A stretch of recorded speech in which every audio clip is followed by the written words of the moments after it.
Welcome back to the 11th day of the 12 Days of Scrubs. Thank you guys so much for the continuous support throughout the year. Anyways, this video is gonna be on crazy anime kid stories, so sit back, relax, and enjoy. Alright, so this is gonna be part 5 of the Sauerkraut Kid saga. If you haven't seen the other parts, go check them out. But basically, I was at this house party trying to do my thing, just trying to vibe, live life, dance a little bit to Pitbull, the greatest musician of our time. I end up going upstairs just to get a little break. I was dancing a little bit too hard. I'm out of breath, and there's Sauerkraut Kid. Obviously, he wants to stir some stuff up, and it got jumping. He challenged me to a dance battle, so I did what I had to do. Let's talk about it. Nice rack in her ass Brazilian. Just turned 21, but my bank's a million. What's going on, guys? It's your boy Scrubby here, back again with another video. Hope you guys are having a great day. I know I am.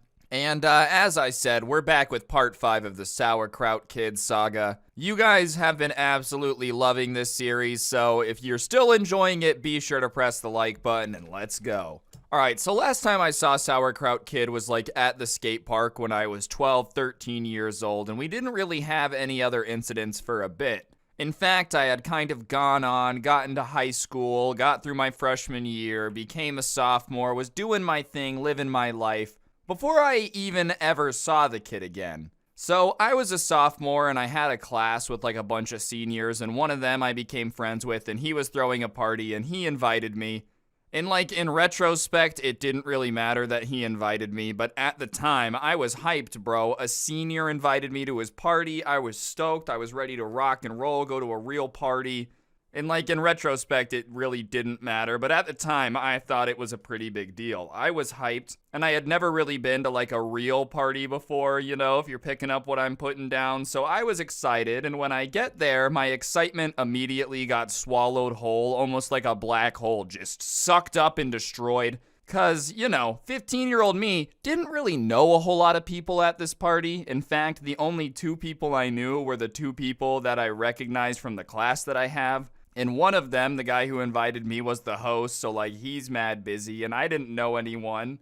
And now I would just go around a party and make friends, like it's not that weird. But at the time I was super shy and like did not want to go make a fool out of myself, so I'm kind of standing in the corner like an awkward loser. I'm gonna roast myself, man. I was being straight up weird. I'm like sipping on a sody pop, standing in the corner, looking at the corner. I wasn't looking at the corner. I won't do myself that dirty. But, you know, I wasn't going out of my way to initiate conversation with anyone either. And I decide that, like, I'm gonna go out of this first room that I had walked into a different one. And off of this first room was this huge open room, the living room. And it looked like that had kind of become the de facto dance floor. And then off that was these stairs that you would walk up that kind of overlooked this like living room where everybody was dancing. So I decided to just go upstairs and see what was going on because it looked like there was a loft area where a bunch of people were. So I start going up the stairs, and as I start looking at this dance floor that's right next to the stairs. Like that's why it was there, so you would look at it. And I'm gonna be honest, I may have been young, but I know cringe when I see cringe, and that dance floor was something foul to have to look at. It should have been a punishment. Like, I feel like a judge could punish somebody to have to watch that dance floor, and it would work as a punishment. That thing was whiter than mayo, bro. I'm not sure what song they were listening to, but they were just not moving to the beat whatsoever. It was mad embarrassing, so I go upstairs.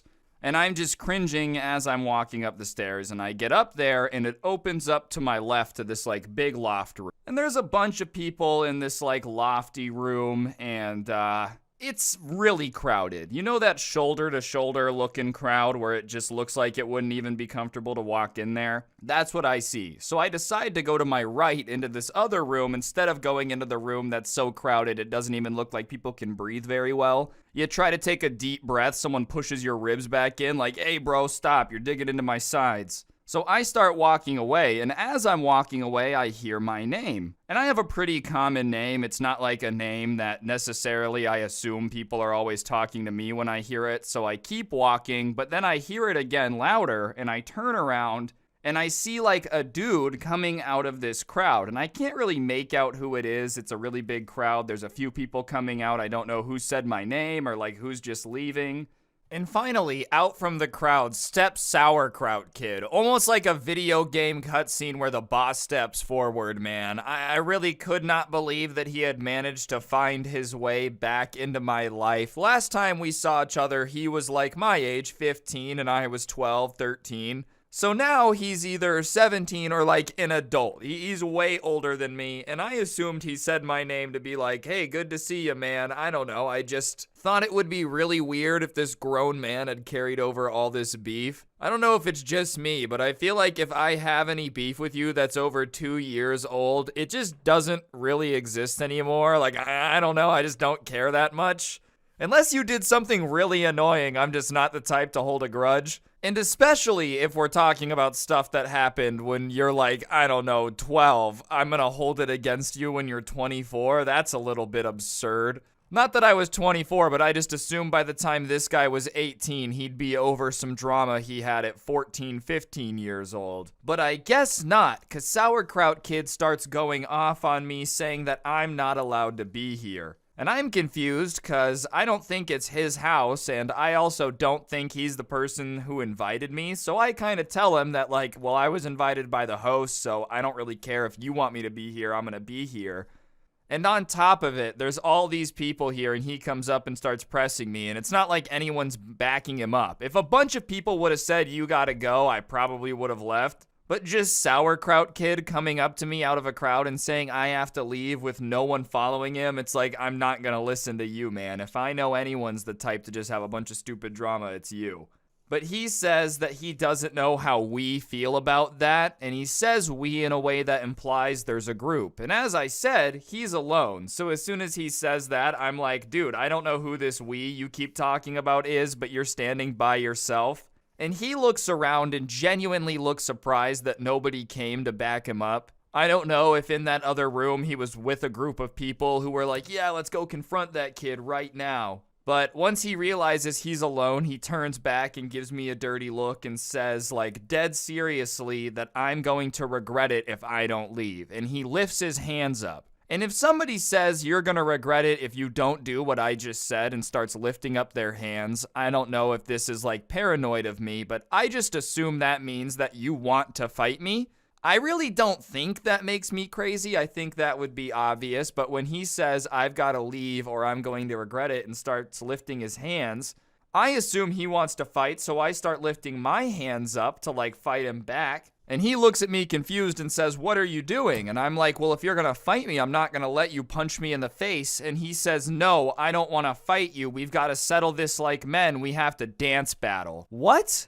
What are you talking about, man? You said that I have to leave the party or I'm going to regret it, and you're referencing a dance battle? You want a dance battle, man? What is this, Dance Dance Revolution? What is this, High School Musical? Like, who's sitting there having a bunch of beef with somebody, confronting them at a party, and then as they're confronting them says, well, there's only one way to settle this, and then like a sick bass line starts going in the background?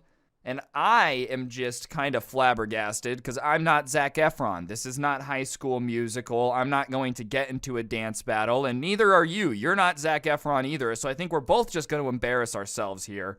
But he's completely serious. Like, I thought he was trolling or maybe was just going to try to, I don't know, con me into getting into a dance battle so I would embarrass myself. I'm probably giving him a little bit too much credit for thinking that through too much, but I just assume no one would be dumb enough to actually challenge someone to a dance battle. Unless you're a really good dancer, which neither of us was. I have absolutely zero faith that either one of us would have done anything but embarrassed ourselves, and that's exactly what did end up happening. So I just laugh at him and go to walk past him and go home. I chalk this up to like this entire night being a bust. I saw my friend, I said hi. It was cool, I wish it would have been a bit cooler. But I'm outie, I'm not gonna stick around and have this guy following me around begging me to dance battle, whatever. And as I go to walk past him to leave the room, he does what I can only describe as like a robotic electric slide over to me and blocks where I'm going to walk and starts doing like these robot dance moves. But not a good robot. I would have given Sauerkraut Kid credit if he was insanely annoying but a good dancer. That's not what was happening. This robot kind of looked like somebody programmed it but they were eating a Hot Pocket and grease kept dropping onto their keyboard and short-circuiting it because it just kept like moving really weird. It was really bizarre. And I say, hey man, can you move? And he says, you think you can leave after I challenge you to a dance battle? Don't you know what happens if you back down from a dance battle? You can't do that. No, I'm not too familiar on what happens if I back down from a dance battle. I didn't realize there was a set of rules I had to agree to. I also love how he said I can't do that. Like, you can't back down from a dance battle. Was that written down somewhere? Did I miss some weird ancient totem in Egypt that said, like, you cannot leave a dance battle, otherwise you'll be cursed by a demon? But he's looking at me completely serious, and I'm still trying to figure out if this is just some, like, long play troll, if he's gonna try to just make me embarrass myself somehow. But the more he goes on about how, like, we have to dance battle and I can't back down, the more sure I become that he's just 100% serious. He must have spent the last weekend watching those old, like, dance battle movies. What is it, Step Up, you know? Or, like, what's that other one with Channing Tatum where they're doing all the dancing? I don't know if that's the same movie. Oh yeah, you think you own this neighborhood? Well, we'll have a dance battle. And then Channing Tatum just starts like spinning on his head and you're like, what was going on in the early 2000s? Some of the weirdest movies were made in the early 2000s. You had movies about dance battles, but let's talk about Spy Kids, where the bad guys in Spy Kids were just bad thumbs. How much acid was the guy who made the script to Spy Kids on, not Sky Kids? Oh, they're kids who can fly, not Sky Kids, Spy Kids. Think about how bizarre that first movie is. Like, what was he on to think of that entire concept? Anyways, he keeps trying to challenge me to a dance battle, so I do what anyone would do in that situation, and I laugh at him and, like, move past him and start going down the stairs. And I was expecting to be left alone while I'm walking down the stairs. It's not a place to mess around. So many injuries happen on the stairs, man. But he's going behind me like dancing. And at first, nobody's looking. But by the time we're going to the bottom of the stairs, people are noticing and looking. But not in a good way. You know when people are staring more because they're trying to make sure that you're okay, that like everything's all right? They're looking more with concern. That's the look they're giving him because his dancing did look like he might have been having a medical emergency. If you didn't know any better, you thought he might have had like some food poisoning going on that had started to deteriorate his central nervous system. It looked like he might have been having like a little bit of a seizure maybe, I'm not sure. But whatever it was, it did not look like dancing. And so he's doing this behind me and everyone's staring and I'm turning bright red because as everyone's staring at him dancing, he's close to me. So everyone's staring at me, and I'm like, I'm not this guy's friend. I don't want people to get the wrong idea and think I'm escorting him to the dance floor to really tear it up. I'm just trying to go home. So we get to the bottom of the stairs, and I turn left to go to the front door and go home, and he goes to dance. And so I turn just to see what he does on the dance floor, because I'm not going to lie, curiosity did kill the cat. I wanted to see what would happen. I was dramatically curious. If it was anything like what he had already been doing, I knew it was going to be embarrassing, and he gets out there and starts dancing. I'm doing air quotes that you can't see because I don't even know if you can describe it as that. Legally, if I described it as dancing, I might be open to like a false claims lawsuit. I don't know what that would be called, just misleading the public or whatever. Because it looked more like somebody being electrocuted. It looked like he accidentally stuck a fork in a socket and just started doing the boop, boop, beep, beep, boop, boop, beep, beep. Like, it looked rough. And everybody's watching, and they're not laughing or clapping or booing. They're really just confused. And I think he took their confusion as if, like, they were mystified, you know? Wow, they're literally speechless. They don't even know what to think because I'm tearing up the dance floor so good. Sauerkraut Kid was not huge on self-awareness. I think that's why he smelled like sauerkraut. If you had some self-awareness, you would realize people think you smell bad. That was not there. So he's dancing, and everyone at the party is just kind of staring as he's doing it because it's really weird. It's not very good. And he looks at me, and I'm kind of staring now because I can't look away. It's a little bit like a car crash, like a train wreck. You can't help but just look at it and be like, wow, this is so horrible, but I can't stop watching. And you know that dance move people do where they do the lasso and they throw it at people to like pull them onto the dance floor? He starts trying to do that to me, but angrily, like very clearly pissed off while he's trying to do it. And I'm not playing along with it, like I'm just not gonna do that. But everyone turns and starts looking at me. And now people start to laugh because they think that we're doing like a comedy bit. I don't know if they thought we were both in on the joke or something, but that's how bad it was that people thought it was a joke. So I turned to leave, but my friend comes around the corner and says, "Bro, do you know this guy?" And I'm like, "Not really." And he says, "Well, it'd be really funny if you would just like dance battle him to see how much more he'd embarrass himself." And I would love to say that at this point I said, "I'm not susceptible to peer pressure, sir." But I didn't. I said, "Okay, but you have to understand that I'm kidding." And he said, "All right." And I go out there and I just am kind of standing there. I'm not going to dance. I don't know how to dance. I think if I tried to dance, I would have embarrassed myself even more. And I don't go out there with the rope lasso thing. He drops that before I go out there. I was not going to go out there while he's doing that. I just refuse. Anyways, him and I are out there and there's like a crowd around us and he starts giving me this cringe speech about how he's going to destroy me with his moves and my ego is going to be left permanently bruised. He was doing a whole lot of dancing, but as soon as I stand there, he wants to do like the monologue. It's not the first time he's monologued me either. That must just be his thing. He thinks he's in like a Shakespearean play, an anime of some sort. "I will destroy you with my moves." Okay, dude, either destroy me or don't. Like, I don't know. I'm just tired of hearing you saying you're gonna destroy me with the dance moves. Either do the dancing or don't. Whatever, I'm kind of like, okay, then let's see it. And he takes a step back, tells everyone to move. So everyone takes a few steps back, I take a few steps back, and he goes to do like a head spin breakdancing move, which if he would have landed, would have been sick. I don't know how people do that. They really make themselves a human Beyblade and just start spinning. I don't know, man, it's sick. But he fails. He goes up on his head and gets his feet above his head, but he doesn't actually spin. And if you've ever done that, then you just kind of fall. Like there's no way to really keep yourself balanced. But we're in a circle full of people, so he falls and he's just falling out of control. And as he's falling, his right foot just smacks into this girl's face.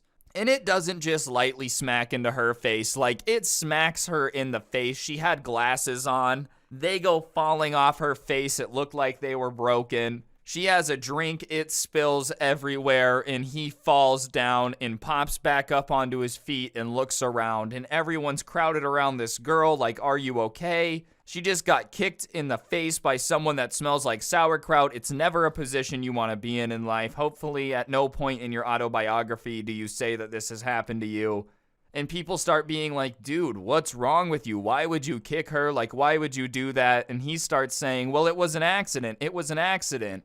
And nobody really cares at that point because she's still on the ground, like holding her face. He kicked her really hard and everyone's pretty pissed because this guy just kicked her in the face. And he keeps trying to be like, "Whatever, it's not a big deal. It was an accident." And even if it was an accident, the least you could do is act mortified and go apologize because you're still in the wrong. You still should feel crappy even if it was an accident. You just kick someone in the face. But he keeps trying to act like it's not a big deal. And I'm standing there just mortified by this all. And then people start being like, "Dude, what's wrong with you? Why would you think that's funny?" And I'm like, "I don't think it's funny." And they start saying, "Well, then why were you dancing with him?" I'm like, "I'm not, bro. Somebody told me it would be funny if I came out here and stood here, so that's what I did. I wasn't dancing with him." And he starts trying to say that, like, I'll back him up, and everybody on the dance floor is mad. And pretty quickly, they start getting confused and think that I'm with Sauerkraut Kid, that this is somehow a team effort. As if I would ever co-sign people kicking people in the face. I'm going to say it right now for everyone on YouTube to know. Don't kick people in the face, especially in a dance battle. It's uncalled for. If you're in a karate tournament, you got to do what you got to do. I guess go for it. But you shouldn't just kick people in the face. And like, don't try to bring me down with you, bro. But everybody's all mad and they start saying that we should go. And he says, "Yeah, let's go." And he leaves and I'm standing there. And then everyone turns on me and starts saying, "You got to go with your friend, man." And I try to clear it up and be like, "Yo, I'm not his friend. Like, I'm not his friend." And it doesn't really work. So I have to leave. And I walk outside and I'm pretty pissed. Because I was going to leave anyways, but I didn't plan on being kicked out and being made to feel awkward, like everyone's staring at me while I left. I just planned on walking out, but now, of course, Sauerkraut Kid made it some ginormous event. Felt like I'm in a Roman Colosseum, bread and circuses out here. But I see Sauerkraut Kid, and he's like, oh, did you get kicked out too? And I'm like, I didn't want to get kicked out, but you said I was with you. And he laughs and says, fair enough though, right? No, not fair enough, man. I'm not with you. I'm not with you. I had nothing to do with this. You tried to spin on your head and you didn't even have it in, like you didn't have the move down. That's what I don't get. I feel like spinning on your head would be cool in a dance battle, but if you've never done it before, if you have no clue if you're gonna land it, why would you try it? That's like somebody saying, oh, I'm gonna try a backflip, and then just sending it. They don't try it on a trampoline, they don't start on a foam pit, they just backflip right there and break their neck. And you're like, well, why would they have ever thought that was a good idea? Either way, I left, he left, and unfortunately, ladies and gentlemen, as much as I would love to say this has got 87 more parts, that was the last I saw of Sauerkraut Kid. This has been a fantastic saga. If you've enjoyed it, I'd appreciate you pressing the like button. The last time I saw him was when he challenged me to a dance battle and got me kicked out of a party.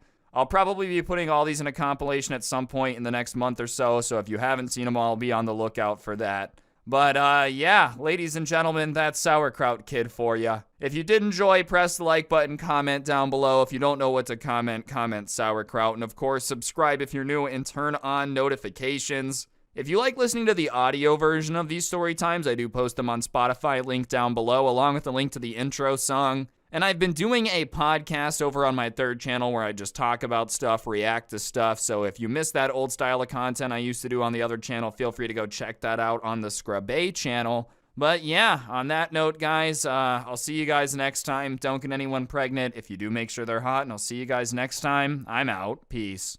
What's going on, guys? It's your boy Scrubby here, back again with another video. Hope you guys are having a great day. I know I am. And today I've got a story time for y'all that was sent in to me about a guy at this person's school who thinks he's dating an anime character. That type of cringe, you know, we just gotta tell the story about. But before we get into it, be sure to press the like button. Otherwise, no joke, no scam, your best friend is gonna think they're dating an anime character. And without further ado, let's go. Nice rack and her ass Brazilian. Just turned 21, but my bank's a million. Alright, so as all of you know, back in the day, I used to tell quite a few stories about weeaboos. It's been a long time since I've had a good one submitted, but when I had this one sent in about a kid who thinks he's dating an anime character, it just really made me happy, so I figured I would share it with y'all. But basically, what you gotta know about this is that this takes place in a graphic design class that this person is in. And in this graphic design class, you really don't have to, you know, share with the class. You don't have to talk to anyone. In fact, it's one of the only classes where, like, the teacher doesn't even take roll by talking. Like, at this kid's school, he literally just looks, and if you're sitting at your computer, you're marked there. But there's one kid in this class who, for whatever reason, is constantly, like, just talking really loudly, bragging to the class, asking to talk to the class about his life. Just obviously has I'm the main character syndrome. You know what I mean? Like, where they just think they're the most important person on the planet. And for some reason, you would think somebody that wants to get up in front of the class and brag about stuff would have a lot going on, but this kid really doesn't have a lot going on, and he's committed to trying to convince people that he is dating an anime character. And usually when somebody's like trying to convince someone they're dating an anime character or whatever, usually the approach is like, oh, I'm dating someone that happens to have all the same qualities and name of an anime character, because they're hoping that you don't realize it's a cartoon character, right? No, this kid really is trying to convince his class full of people that he is dating a cartoon character, and it comes to life at night and comes and hangs out with them, but it's like not gonna come to school or talk to any of them because it doesn't want them to judge its relationship. And what's wild is this is not like a, you know, an elementary school class here. This is a high school. This dude is out here trying to convince a bunch of people that he's dating a full-blown cartoon character. And at first they thought he was trolling. You know what I mean? Like they thought, okay, maybe this kid's just playing the long game to get a joke. He's gonna be like, haha, I convinced a group of people that I'm dating a cartoon character. But what really got weird is, as I said, it's a graphic design class, and some of the assignments that would get presented involved, like, you know, photoshopping things together. You would get an assignment and have to edit things together. And because of that, people have gotten pretty proficient at Photoshop, and whenever they do an assignment, this guy turns in an edit of him and this type or this specific anime character in like super romantic places, but it's never far off in Paris. It's never a dream. He picks places in town, and when he turns it in, he says, I took this picture of me and my girlfriend, but I just edited in like the sky. I made the sunset prettier. I did this, I did that. He completely just avoids saying to the fact that he adds the anime character in as well. And so obviously people kind of started messing with him about it, like confronting him, you know, you're not actually dating the anime girl. And when they said he wasn't actually dating the anime girl, he got like really mad, you know, like, ugh, and was like, you guys have no idea what it's like to date a celebrity, okay? I know you guys have never heard of it, but in Japan, anime characters have been invented and have been voice acting for a long time. They've been real since the 90s. Yeah, bro, I understand that Japan is way more advanced, all right? They have better transportation, they have better technology. I'm not fighting with that here, but I think we definitely would have heard about it by now if they somehow managed to make cartoon characters become real. I also don't know what the benefit of that would be. Like, if I was actually a cartoon company, it's so much easier for me to just have people voice act a character and not actually have to, like, be responsible for the character. But anyways, they were kind of like, dude, that's just not true. Come on, you are not dating this anime character. Like, it's not real, you're not dating them. And he just would not admit it. Like, kept doubling down, getting angrier. And eventually he was like, if you guys aren't going to be supportive of my relationship, then just don't talk to me anymore. And when that happened, everyone was like, dude, trust me, we don't want to have to be hearing about your fake relationship with the cartoon girl that doesn't exist. It's just kind of hard not to hear about it when every assignment you're like editing her into your pictures. And he's like, I do not edit her into the pictures. The pictures are taken of me and my girlfriend. They're like, regardless, you're always talking about her. You're always like saying everything so loudly about her. If you don't want us to make fun of you and make fun of the fact that your girlfriend's not real, stop talking about her. And he's like, well, she is real, but fine. If you guys don't want to hear about my happy relationship anymore, then so be it. I won't talk about it anymore. And so finally they think they've gotten rid of it, right? Like he's gonna stop talking about it. But sure enough, around that time of year, prom started to come up too. And inevitably in class, people started talking about prom, their plans, who they were taking. And this guy, of course, says, I'm bringing my girlfriend. And everyone's like, oh, do you have a girlfriend now? And he says it's the character's name. And once again, the people that are sitting near him were like, dude, you can't bring a cartoon character to prom. And he's like, no, trust me, she's gonna come. She says she wants to come show all of you guys that she's real, you know? And so, like, trust me, you guys will see, you guys will see. And obviously everyone's like, dude, you don't have to do this. Like, trust me, your girlfriend is not real. It's a cartoon character. It's okay, dude. Like, you don't have to bring her to prom. But he keeps being super insistent that she's gonna come, she's gonna come. So they kind of just deal with it, whatever. She's, you know, going to be at prom with this guy. And so prom is getting closer, and they keep expecting him to back out at the last second, you know, to be like, oh, she can't come, or I'm not gonna go, we're gonna go do something else, come up with some reason not to be there, but he keeps being insistent about it. And finally the night of prom comes, and everybody's all dressed up. Everybody's tuxedoed up, all that good stuff, ready to have themselves a good time, but everyone from this graphic design class is way more focused on trying to find this kid and his anime cartoon character date because they're like so excited to see what he's gonna do.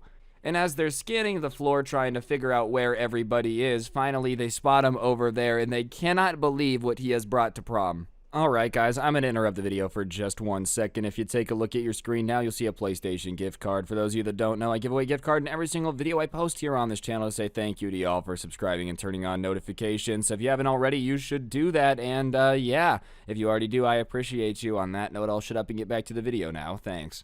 This kid had brought a cardboard cutout of this anime character to prom to try to convince everybody that she was real, dude. And listen, I know everybody thinks everyone at their high school is stupid. Chances are they are. I don't think any group of people is stupid enough to think that a cardboard cutout is a real person. So obviously, whenever they see it, like the group of people kind of go over there to talk to him. They're not going to try to make a scene or confront him or bully him or like overly embarrass him in front of everyone, right? Nobody wants that, but they just kind of got to like ask what he's doing because he is now like proceeding to go out on the dance floor and dance with this cardboard cutout. And obviously, a lot of people are staring, but like he thinks they're staring because he's out on the dance floor with his quote-unquote girlfriend.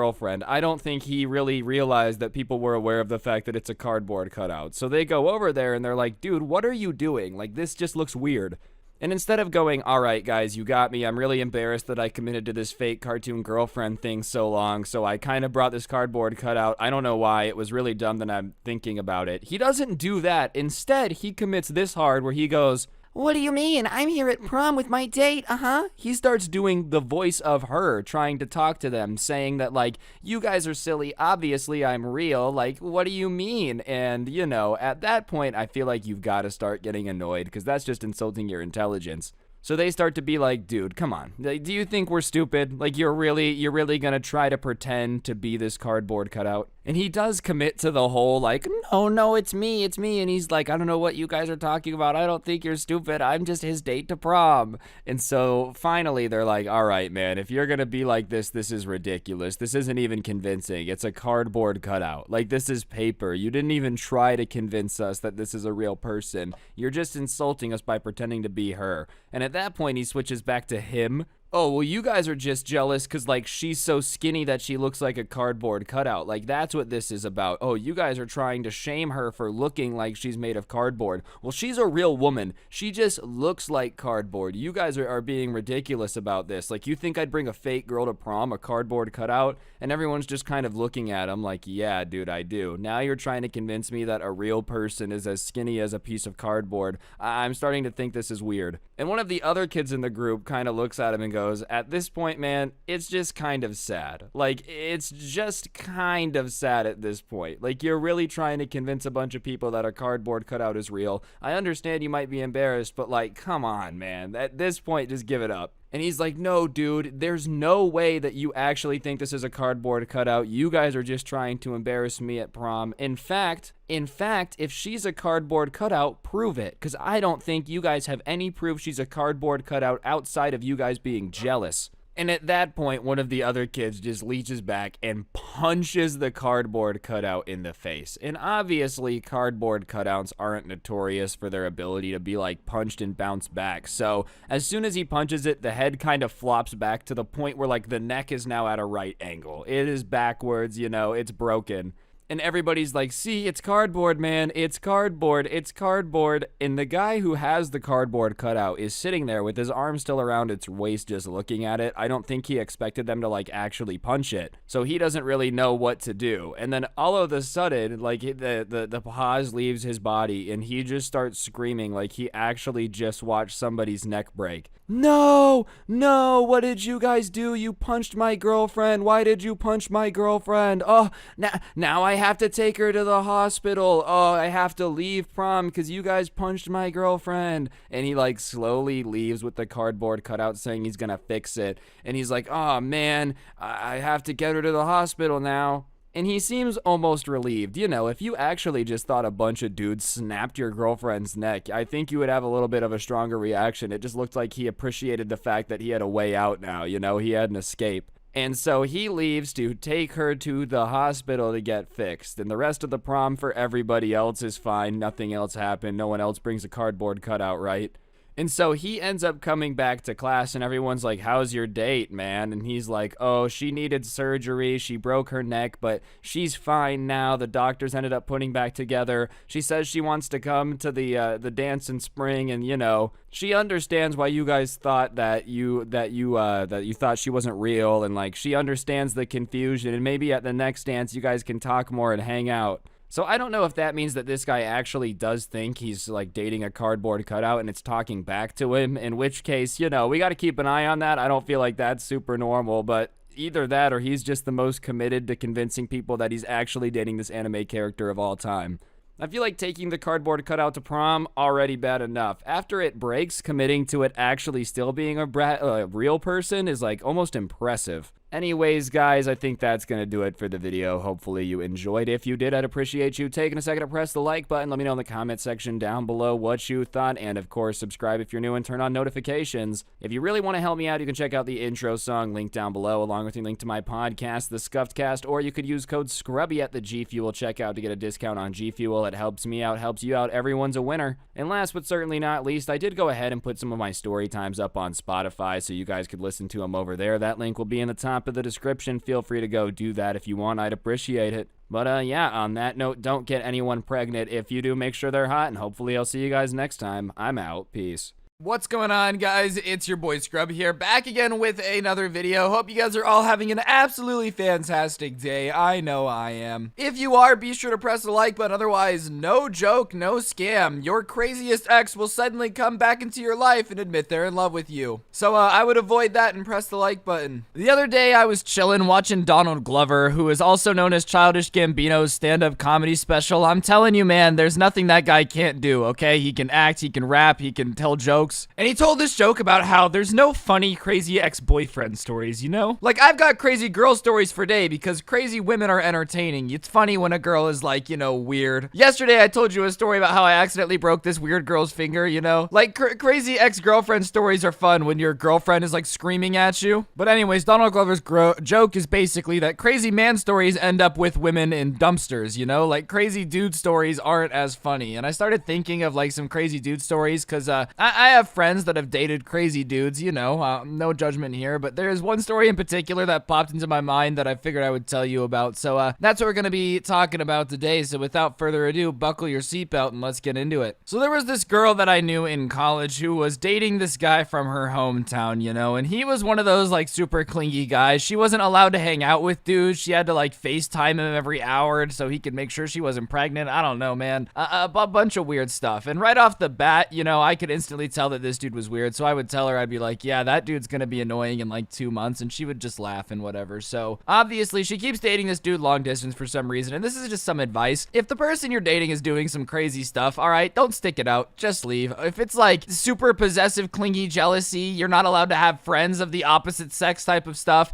it's not worth trying to figure out. They're not gonna get better, that's a promise. Like, they're always gonna be jealous and step in the way of your friendships and stuff. And it wasn't even like this girl was constantly getting hit on, all right? Like, she couldn't hang out with us, but we were not gonna hit on her. At least I wouldn't. If a girl's got a boyfriend, like, I'm not gonna try to do anything, all right? I respect that. But whatever, he would be super possessing and controlling of her, and we would be like, your boyfriend's kind of a jerk. But she keeps dating him. And I guess when she had gone home for Christmas break and had been with him for a month, things weren't the same. She wasn't feeling too into him anymore, so she decides that she's gonna break up with him. So they had been dating for a while, so she breaks up with him, and then she goes to spend the night at her friend's house because she doesn't want to be alone. So she's spending the night at her friend's house, and I guess in the middle of the night, a call comes through on her phone, a FaceTime call, and her boyfriend, or her ex-boyfriend, is sitting there crying. He's like, where are you? And she's like, what do you mean, where am I? Like, what do you mean? And he says, well, I'm at your dorm room and I'm looking through the window and I don't see you. And I woke up your roommate knocking on the window and you're not here. Like, where are you? Are you with a boy? Like, did you break up with me from another boy? And she's like, what do you mean you were standing outside my window and you woke my roommate up by banging on the window? He said, yeah, she won't let me in, but like, I told her that I'm here to fix things with you. This dude had driven like 6 hours to come see her and decided that the best way to approach the girl that had just broken up with you and said, I don't have feelings for you anymore, is to stand outside of her window and see if she's asleep in her room so that way you could bang on the window and wake her up. I feel like that's the worst way to wake up, you know? Like, just some dude that you might think is a robber just coming to absolutely F you up. Yeah, no thank you. Please don't knock on my window if you think that I might be asleep. And I also love how he knows she's not there. He's like, oh my god, her bed's empty. Better wake up her roommate that has nothing to do with my relationship at all, because I'm sure she'll want to be woken up in the middle of the night by a dude crying because he misses his ex-girlfriend.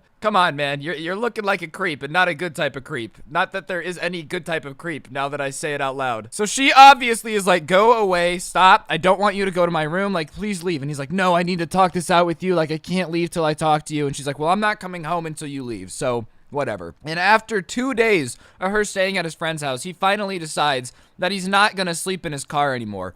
You know, he was sleeping in his car in the parking lot of the dorms. And the best part is you have to have a parking pass to park there. And like, if you don't, I think it's somewhere in the ballpark of like $150 a day to park in the parking lot. So he paid $300 to not even see his ex-girlfriend and sleep in a car and make himself look like a crazy person. And like, I get it, man. Sometimes dudes will be desperate to get their ex back, you know, and I've had my heart broken before. Okay, I understand what it's like to miss your ex. But there comes a point where you're not doing yourself any favors to get her back. You're making her realize that, damn, she was really smart smart to break up with you because you are definitely mentally unstable and willing to, like, stalk people. So, homeboy finally decides that paying $150 a day to sleep in the back of a Subaru built in the 1990s probably is not the freshest use of his time, so he leaves. And for a couple months, I don't really hear anything. Like, the girl doesn't really talk about it. She doesn't bring it up much. Obviously, we were making jokes about, like, her crazy ex-boyfriend, but, you know, we thought it was funny. Like, we're just joking around. That was the only time he would ever come up, and we thought that was the end of it. So after a couple months, she finally decides that she's ready to get out there, and she starts dating one of my friends. You know, we had some classes together, and they had always gotten along pretty well. Like, there was chemistry, so they start dating, and she had him blocked on everything at this point. Like, she had blocked him on everything, so he couldn't see anything. But regardless, she posts a picture of her and her new boyfriend, like, at this, you know, event at my school where there was, like, a poker night. So, the best gamble I had was you. Some corny captions, some cute relationship stuff that people post, you know. Sometimes those posts make me vomit in my mouth, but if it's my friends, like, good for you, you're happy. So she posts a picture like that, and she had him blocked on everything. But she gets a call from a number she doesn't recognize, and she answers it, and what she hears is basically, I can't believe you would cheat on me, how dare you, like, who do you think you are? And so she instantly knows it's her ex, and she goes like, what is this number?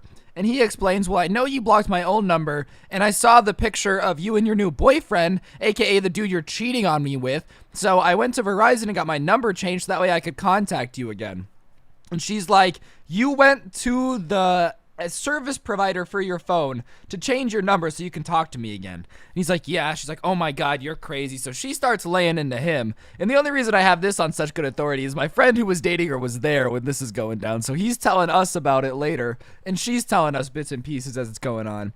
And I guess she's like, well, you changed your number to contact me, but like, I have you blocked on Instagram. How did you see it? And he's like, well, you know, I made an account to follow you. And she's like, but I've been checking the accounts. I thought you might do that. So every account that follows me, you know, I have to, like, know. And what this kid had done is he had gone all on our college's website, looked through pictures that people had taken, found somebody who didn't follow her, taken the pictures off their Instagram, made a fake Instagram with the same name, and followed her with the school in your bio. Because when you're looking at people that are requesting to follow you, and you're like, oh, wow, they go to my school, their name sounds familiar because they're involved in the school. Yeah, I probably know them from somewhere. Screw it, I'll let them follow me. This dude was like deep diving to be able to stalk this girl's Instagram. He was making fake Instagram accounts, posting for weeks at a time just to be able to get a fake account to follow her. The fake account itself was so detailed. Like, it wasn't like he just reposted every picture at once. He took a month to post pictures periodically so that way it wouldn't look like an account that people had set up. Like,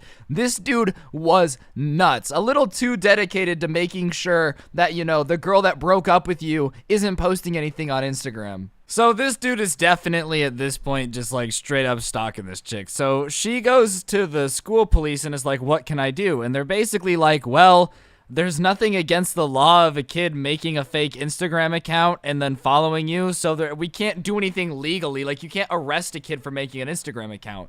So they're like, all right, well, what we'll do is if he comes within anywhere within the school, we'll arrest him and ban him from coming back on campus, you know? And she's like, all right, I'll take that.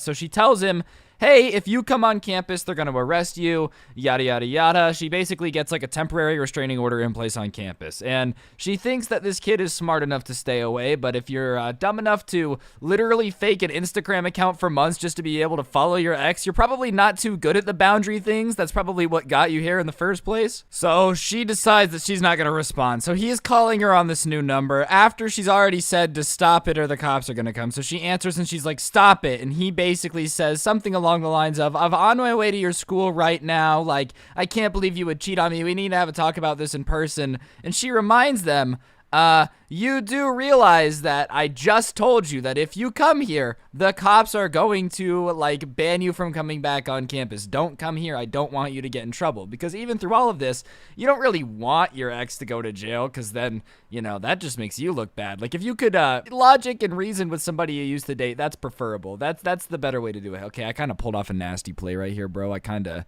won the game for us. I can't even lie. Regardless, she decides she's gonna go back to her friend's house because if the guy's gonna show up, then she doesn't want to be there to see him, because somebody that's on their way to probably get arrested, it's not nice to be around them. Like, if somebody's like man, if I do this, I'm gonna go to jail, but I'm gonna do it anyways. I don't want to be around them because they really just don't care, bro. Like, there's a level of savagery where it's no longer cool. There's a certain level of savage where, like, you'll be snooty to the mean girl at the party and everyone's, oh, that was savage, that was so cool. And then there's the level of savage where it's just not cool anymore. Like, you're like, whatever, yeah, I robbed grandmas, what are they gonna do? Chase me in their wheelchair? And you're like, oh, that's a little too savage, man. Like, you care too little, okay? So she goes to her friend's house, and at some point, she doesn't know the details, but her angry boyfriend showed up and obviously was knocking on the window. The roommate's like, oh, she's not here, he left, or she left with her new boyfriend to go to her friend's house, so he's like, tell me where they're at. And so she says no. And he decides that the most logical thing to do at this point is, I've driven all the way here. There's a restraining order out for me. The girl that I'm trying to talk to has left and doesn't want anything to do with me, has gone somewhere else with the new boyfriend that's replaced me. I better break her dorm window. So he breaks the dorm window out of anger and then goes to leave. But it's pretty snowy in the parking lot, so he like tries to peel out super hard and basically gets his car stuck on like this little divider mound. So to go onto the street, there was 2 places where you could leave, but other than that, there was like bushes and this little dirt hill. So he gets his car stuck and now it won't go. The only problem is he just broke a dorm window and now he's definitely gonna get screwed. So his car won't leave, the window's broken, so he just sits there patiently. The school cops come, they ask him who he is. Obviously, they detain him, they call his parents. They're like, look, you can never come back on school campus. The girl is very, very nice and decides not to press like extra criminal charges. He just gets banned from the school. But they were basically saying she could have charged him with stalking and like, you know, destruction of property and all that stuff. They could have just gone ham on him. He did get a little bit of criminal charges from the school though for the window vandalism, which is like the weakest criminal charge ever. But yeah, that is why you don't hear crazy dude stories, is because crazy dude stories ends with dude crashing their car and trying to break into your dorm after stalking you and making fake Instagram accounts to follow you. Crazy girlfriend stories usually end with them being like, whatever, I'll go date someone else, and then nothing bad happens. Real talk though, guys, I know this was a little bit out there, definitely not like a super funny story, but regardless, I figured I would tell it. I hope you guys have a beautiful day. Don't get anyone pregnant. If you do, make sure they're hot. Today, I tweeted this out, and you guys had some funny responses, so what's your favorite president? This is a very serious question, alright? I don't know anything about politics, but apparently there's something going on in New Hampshire. Kennedy, bro, he's mind-blowing. Yeah, he sure is mind-blowing. Let's ask his wife how that brain matter felt on the back of her sweater. Apparently, I am also president now, which is very cool. I'm using my first rights to start a new world war, this time with the Democratic Republic of North Korea. And the real answer is, of course, Steve from Minecraft, the best president our nation has ever seen. Like I said, though, if you enjoyed, be sure to like, comment, and subscribe. Turn on those notifications. If you turn on notifications and send a screenshot to my Instagram at @Scrubby, I shout somebody out every single day. Today's notification shout out goes to Dr. Dean. Very swag. Thank you for having on those notifications. And yeah, don't get anyone pregnant. If you do, make sure they're hot. I'll see you guys next time with another video, and I'm out. Peace. What's going on, guys? It's your boy Scrub here, back again with another video. Hope you guys are all having a fantastic day. I know I am. I'm actually in California when you guys are seeing this. You know, I made these ahead of schedule, and, you know, if that's pretty swag with you, then be sure to press the like button. Otherwise, no joke, no scam. Pirates will actually attack you when you're on a cruise, take you, go to the captain's office and make you say, look at me, I am the captain now. So this is actually a story from high school. This was a big deal at our school. One of the kids actually ended up destroying a car and got away with it completely while bragging about it. I know what you're thinking. Oh my god, how is that possible? And let me tell you, if I explained it this quick, there wouldn't be a video about it. So I'm gonna be telling you guys the story time about how this icon somehow managed to get away with the crime of the century and most importantly, entertain a bunch of people while doing it. So without further ado, let's get into the video. Anyways, guys, one day I go to school and this kid is sitting there and he's got this big smile on his face and he starts telling us that he destroyed a car on the way to school this morning. And I'm like, all right, bet. So tell me the story then if this is legit. Because, like, I don't know about you, but when somebody goes, oh yeah, I destroyed expensive property and I'm not in jail right now, I just have a hard time believing it. Usually I'm like, oh yeah, sure you did. You know, you destroyed a car and you're sitting here in class instead of of getting interrogated by somebody. Anyways, across the street from my school was this crosswalk that most kids that like lived in the neighborhood would take. And whenever I walked to school, I had to cross it too. And for the most part, it's pretty safe, except for like the 5 minutes before school starts. Because whenever it's 5 minutes before school starts, people just forget how to drive, and cars like will get super aggro in the crosswalk. I almost got hit basically every other day. It was super common for kids to get hit at the crosswalk. Like it wasn't rare. People just forgot how to drive whenever it was about time. And this kid lived near my neighborhood. Like he would cross the same road, you know? And like I said, it was pretty common for cars to suck. And there started to be like just almost infamous people that were really terrible at driving at our school, and you would just know their cars based on how bad they would drive. Like we almost got hit by certain cars so much we just started identifying them, you know, which is not a good thing. Like it should not be a good thing that everybody knows that your Toyota Corolla is the one that's almost killed 15 freshmen. That's not a good thing. But, you know, the kids who would cross the street just started to learn the vehicles that were not going to slow down at all, and we would avoid getting hit by them, because that's what you do when you might get hit by a car, is you avoid getting hit by the car. That's the go-to. Also, watch how absolutely disgusting me and Dom do this right now, bro. Really beautiful Overwatch on screen. Quite impressive, to be honest. Anyways, like I said, we just started to learn that certain people would basically hit us with this car. And there was this senior that thought it was super cool to try to hit us. Like, he would purposely slow down and then get as close to hitting us as he could. And no, that's not a very fun game. That's a very dangerous game to play. But for some reason, seniors in high schools could be basically psychopaths. And as long as they were athletic, they couldn't get in trouble. And like, this kid was a notorious athlete who basically knew he was untouchable. Our principal would not suspend anybody that would make him look bad. And this kid going on and being good in sports made him look good. So this guy in this giant truck would always cut it super close to hitting everybody who was crossing the street. But for whatever reason, I guess on the timing of these dudes' day, it was always especially close to hitting him. Like this kid who had destroyed the car this day and was bragging about it, right? So he starts telling us that, you know, the truck that's always close to hitting us. And when I say this guy would get close to hitting us, here's what he would do. First of all, he would drive to school with like 4 friends in the back of the truck, and they would yell like, "Get him!" And he would literally come within inches of hitting you. Like, it was super close, and everybody was pissed off. And I guess today this kid had finally just had enough, because what he explains is he's on his way to school and he's already a little late, and he was almost glad he was late because that meant that the truck most likely already be parked, so he didn't have to, you know, play Frogger to get across the street to school safely at all. But I guess the truck happened to be late too this morning, and this kid, you usually cross with a group of friends, was late, so he was crossing the street by himself. And as he gets about halfway off, the truck goes in front of him and stops and blocks the crosswalk, right? And so my friend tries to, or not my friend, but like the kid tries to go around it in front of it, and the truck steps on the gas and like keeps inching him further into the road while blocking his way around the truck, right? And at this point, the kid's late. This guy's been messing with us, almost hitting pedestrians all week.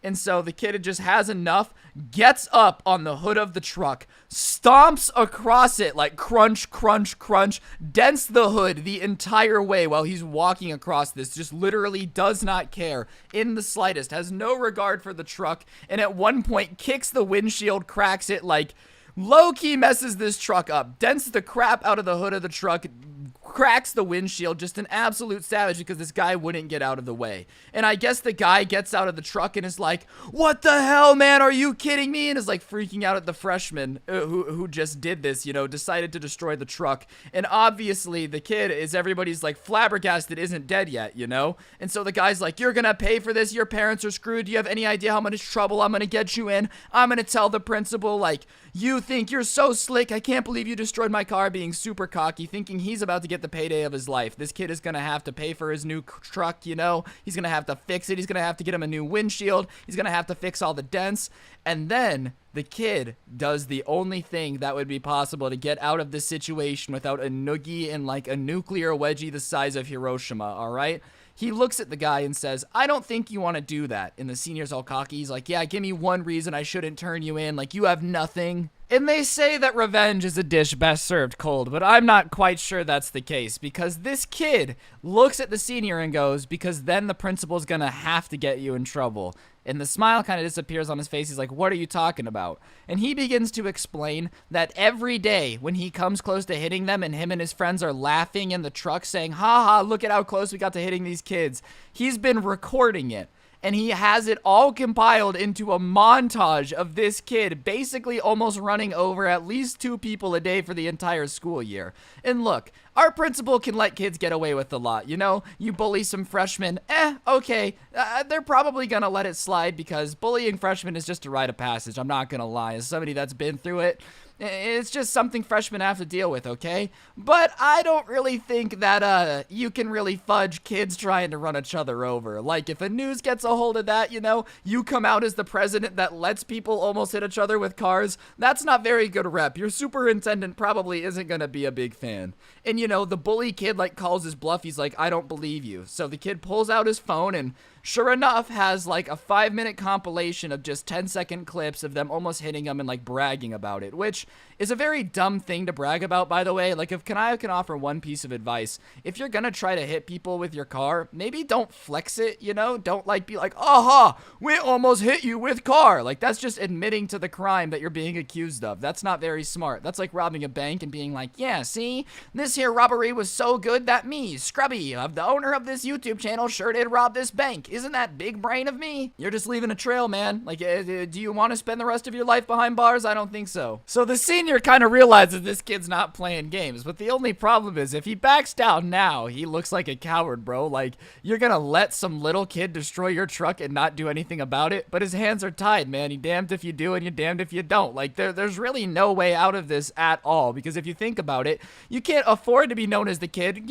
attempting vehicular manslaughter while kids are trying to go to school. That's not a good look. Colleges don't want to recruit that kid, you know? No matter how athletic you are, it's kind of a bad rap when the college guy goes, oh, the major you're going to be studying is the old Aaron Hernandez, where you become a famous athlete and then are convicted of crimes. Yeah, that's not too good, buddy. We're going to have to decline your scholarship. Sorry about that.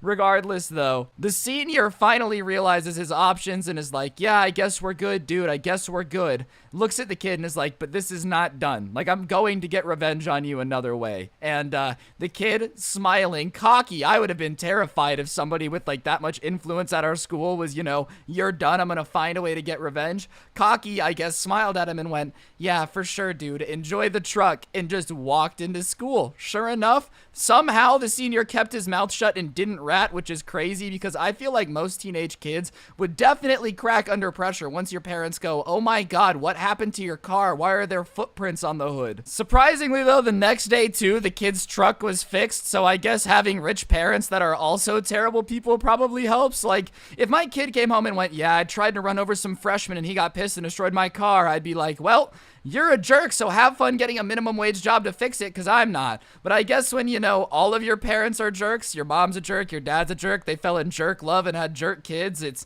pretty normal to have your car destroyed. Like, ah, son, we've all been there. Everybody knows the first time a kid who you bully stands up to you and destroys your car is a rite of passage in a man's life, son. And as for the revenge, you know, the jocks actually left the kid alone because they realized he probably meant business. I feel like anyone smart enough to figure out a foolproof way to destroy their bully's car and get away with it definitely is not the person I want to start like a long-standing beef with, you know? You don't fight the kid that is like, I will do anything until you are destroyed, for you are my enemy, and it is my one goal in life to make sure that you no longer have pleasantries. When you sleep at night and see me in your night terrors, I will know I will have victory.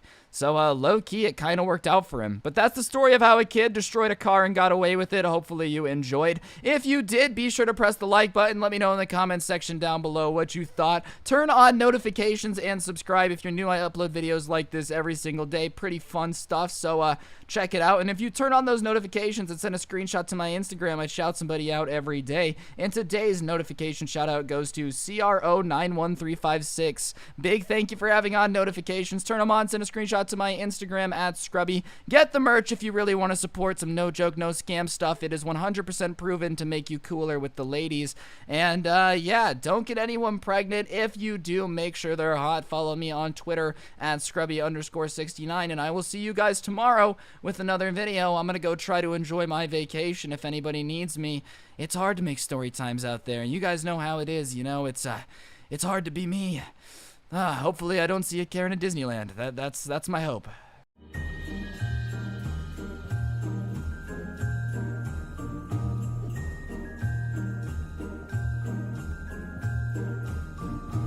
So there was this kid at school named Felix, and Felix would constantly claim that he was a black belt in karate and can beat everybody up. Like randomly, alright? Like you're just sitting there, you know, talking about the way, I don't know, the Chicago Bears won the game last night, and he would just walk up to you and go, just so you know, I'm a black belt and I can beat you up. Which is a really weird thing to say out of nowhere, alright? Like you're like, oh, hey Felix, how you doing? I am a karate professional and I 100% could absolutely beat you and there's nothing you can do about it. Like, it's just a weird thing to say. And basically, he was kind of known for just being the kid that would constantly talk about how he could beat everybody in a fight and, like, would be talking to you randomly in, you know, Spanish class, asking for help with the homework, and then talk about how he actually, you know, could be a professional MMA fighter and could fight absolutely anyone in the class. He was just one of these kids that was constantly talking about his ability to destroy anybody in a fight and how basically he was an alpha male that was the way God intended humans to be. Like, the way that this kid was designed was exactly what humans were supposed to look like. Which, I mean, if you were a 6'6" chiseled Olympian, I can kind of understand your theology there. I can understand why you feel like you're definitely the world's greatest physical specimen. But the only problem with Felix constantly flexing that he was better than everybody and could beat everybody up and was just in better shape is that, he just wasn't. You see, Felix just happened to look like he fought, I don't know, a box of donuts and lost, alright? Like, this guy was a little bit of a chunky monkey. If this guy was doing karate, it would be considered, you know, Kung Fu Panda. That's how much fat this man was packing.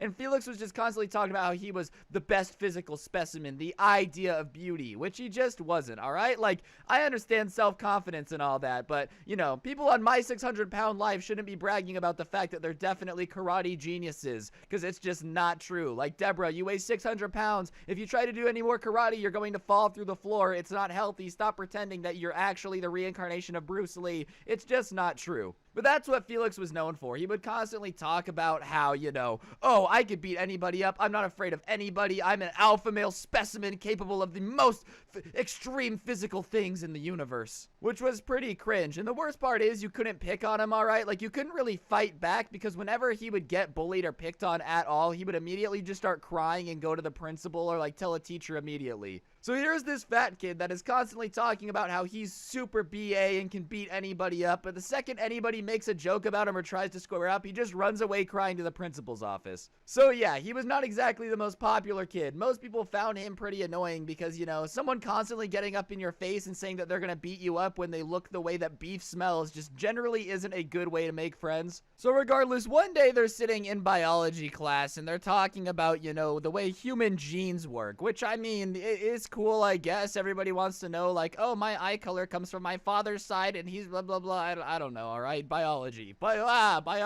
science. That's my scary science noise. Not that science should be scary. So whatever. They're sitting there. And of course, Felix starts going on this rant about how he's the greatest physical specimen to ever exist. He is literally the way that humans were meant to be designed for. He's strong and he can beat anybody up and he's a black belt in karate. And the only problem with constantly lying about being a black belt in karate when you look the way of like the Stay Puft Marshmallow Man from Ghostbusters is that people that are actually black belts kind of know that you're full of it, right? So there's a guy who's actually a black belt in the back of the class that is just tired of hearing this guy talk about how he's the world's greatest physical specimen and how basically everybody and their mom is inferior to this guy's genetics. So he says, yeah, you know, made a joke about physical specimen drinking 2-liter bottles of Mountain Dew every day. Because an important thing to remember about Felix, and another reason why people just assumed that he was in fact not a super athlete hell-bent on destroying everything in its path, alright? He was not Bruce Lee. Is that Felix would, no joke, come to school with, you know, a water bottle, right? Everybody comes to school with a water bottle, but the only difference is his water bottle was a 2-liter of Mountain Dew Code Red, like filled with Mountain Dew Code Red. He would drink a 2-liter bottle of Mountain Dew Code Red every single day at school. So the black belt kid makes a joke about how, you know, drinking 2 liters of Mountain Dew every day does not make you a peak physical specimen. In fact, I'm pretty sure that's actually pretty bad for you.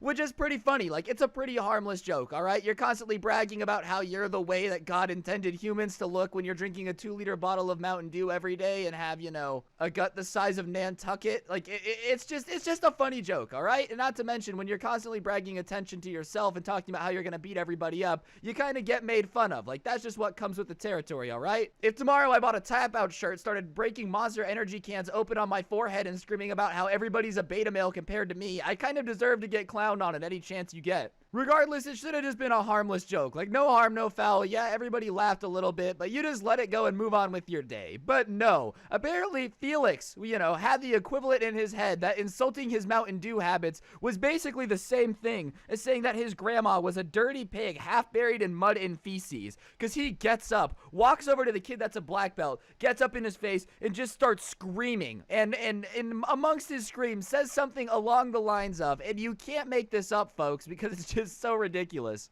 You can say a lot of things about me, but if you ever talk about my Mountain Dew, I will smite you. Like, yeah, out of everything someone could insult, bro. Like, you know what? My mom is fair game. You can call my mom a 2-bit floozy that definitely doesn't know who my father is. That's totally cool. But the second you insult my Mountain Dew, how dare you? Mountain Dew is not a drink. It is a lifestyle, okay? I can't believe that anybody would insult the thing nearest and dearest to me, which is the lifestyle of Mountain Dew. Just gets weirdly upset about the fact that they're making fun of him drinking Mountain Dew, which is bizarre, right? Like, imagine somebody calling you a subpar physical specimen that is chubby, and you only get mad about your soda choices being called into question, bruh. You might have called my mom a rusty fish hook attached to a droopy dead marlin, but don't you dare talk about my Pepsi habits. Like, it's just a really weird thing to get extremely upset about. Like, why would you get upset about your soda drinking habits when somebody just said that you're a subpar physical specimen? Like, they just said that you are a degradation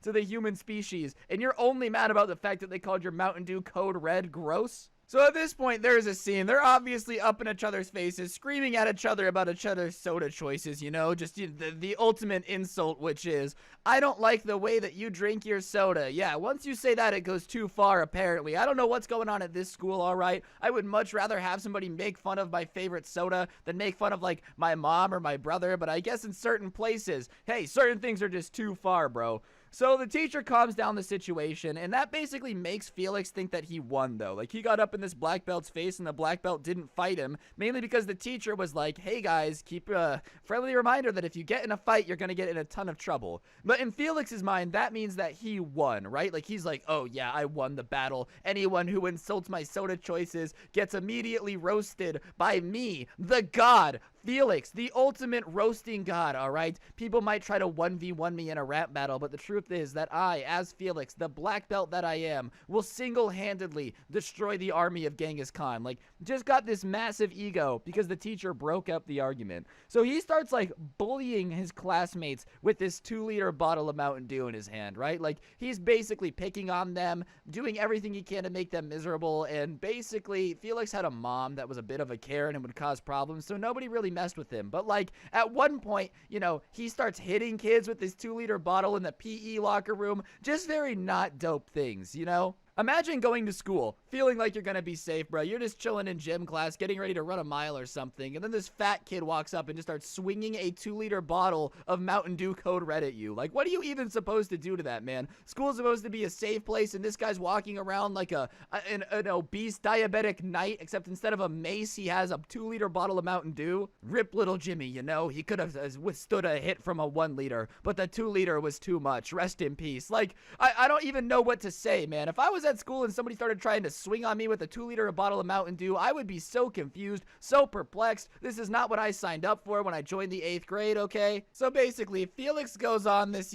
bullying tear for like 2 weeks, making everybody miserable with this 2-liter bottle, right? And over this time, because nobody's really fighting back to him because the teachers had a soft spot for him, he gets cockier and cockier. And so one day, the black belt kid that had called him a subpar physical specimen, yeah, Felix decides that it's time to punk him again, except this time in the lunchroom, and he basically is gonna make the kid give him his pudding, which apparently, is like crack cocaine in this school, okay? The person who sent me this story spent like an entire paragraph telling me about how important pudding is at his school. Like, oh, Ryan, the pudding mafia, dude, they control the pudding supply. I'm not even kidding. Pudding is basically gold in my school, like, you guys might need to work on that, because pudding it's good, but I don't think it's like the world's greatest dessert food, okay? Like, nobody is ever extremely hyped that there's pudding on the menu at a restaurant, I'll get hyped about gelato, but I'm not gonna get hyped about pudding. But that's enough about dessert foods. Let's get back to the story. That's my bad. I got distracted. So basically, Felix walks up to this kid in the lunchroom and starts trying to flex on him, and Black Belt has had enough enough at this point, all right? He's smacked kids with his 2-liter bottle. He's threatened to sit on a couple people, and we all know that would be lethal. Like, he's basically just terrorized the school at this point, and Black Belt Kid is having none of it. He's like, you know what? That's enough. I'm over it. I'm done.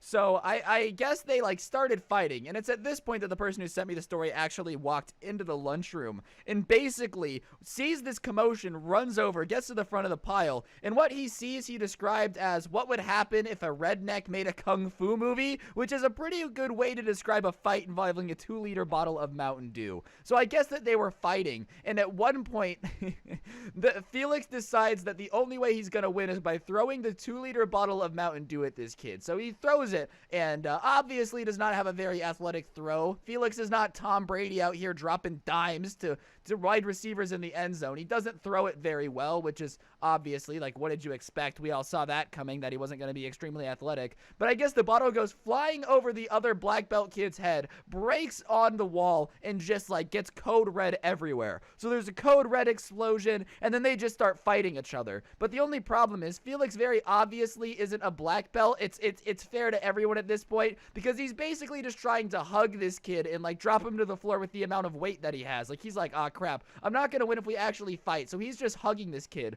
and the kid that he's hugging, you know, trying to fight him, is sitting there like, dude, stop hugging me, we're supposed to fight. And you know, Felix is just like, we are fighting, you're getting destroyed by an A1 black belt. Just the weirdest fight you've ever seen, bruh. Like, imagine walking into your lunchroom and there's two kids hugging each other viciously with code red splattered all over the place because one of them decided to throw a 2-liter bottle at the other one's head. That's what I call a weird Tuesday, okay? Go back to class, kids, act like nothing happened, looking teachers. But whatever, the fight progresses, and finally the black belt kid gets the upper hand, picks up Felix and body slams him, and no joke, cracks a tile underneath where he body slammed the kid, bruh. I'm sorry, but if you drink enough Mountain Dew where you getting body slammed, cracks a tile, you really need to go on some Weight Watchers Jenny Craig type beat, okay? Like, listen, I know what you guys are thinking. There's probably gonna be a comment right now, Ryan, you're fat shaming. Nah, bro, if you want to be a little husky, that's all on you. But if you weigh enough to crack a tile when you get body slammed, it's not healthy, all right? My 600-pound life status, and that's not good for anyone at all. Like, nobody wins in that situation. It just doesn't happen. Regardless, I guess after that, you know, the embarrassment of getting body slammed before the teacher breaks it up with the entire school watching, Felix kind of realized that he couldn't bully people anymore, which, I mean, hey, I guess is a good life lesson. Like, is it better to, you know, learn your lesson by getting body slammed after throwing a bottle of Mountain Dew, or just never be a bully in the first place? But regardless, he kind of got that embarrassment that he needed to not be a bad person anymore, which is really half the battle. Like, if you get so embarrassed that you stop being a jerk, it's okay at that point. Like, you might as well forgive yourself. But regardless, guys, moral of the story is maybe don't pretend to be a black belt and try to fight people if you're not a black belt. Like, I don't even understand the thought process there. I'm not a black belt. I've been lying about being a black belt, so I should go fight an actual black belt. What type of idea is that, bro? Like, what, did you watch a Karate Ken DVD when you were 6? Take 1 lessons of karate, bro, and now you think you're Jason Bourne? Oh my god, it's Jason Bourne with a 2-liter bottle of Mountain Dew strapped to your hip so hard, bro? I don't think so. You're basically the diabetic Kung Fu Kenny. Like, listen, you want to know why I don't go around fighting people? Because I know I'm not a black belt, and I know that if I actually tried to fight a black belt, I would get wrecked. But that's the difference between me and people, I guess, these days. Some people just want to get beat up by black belts, like it's on their bucket list, get embarrassed, and, you know, get body slammed enough to break a tile after throwing a bottle of Mountain Dew. But hey, to each their own, I guess.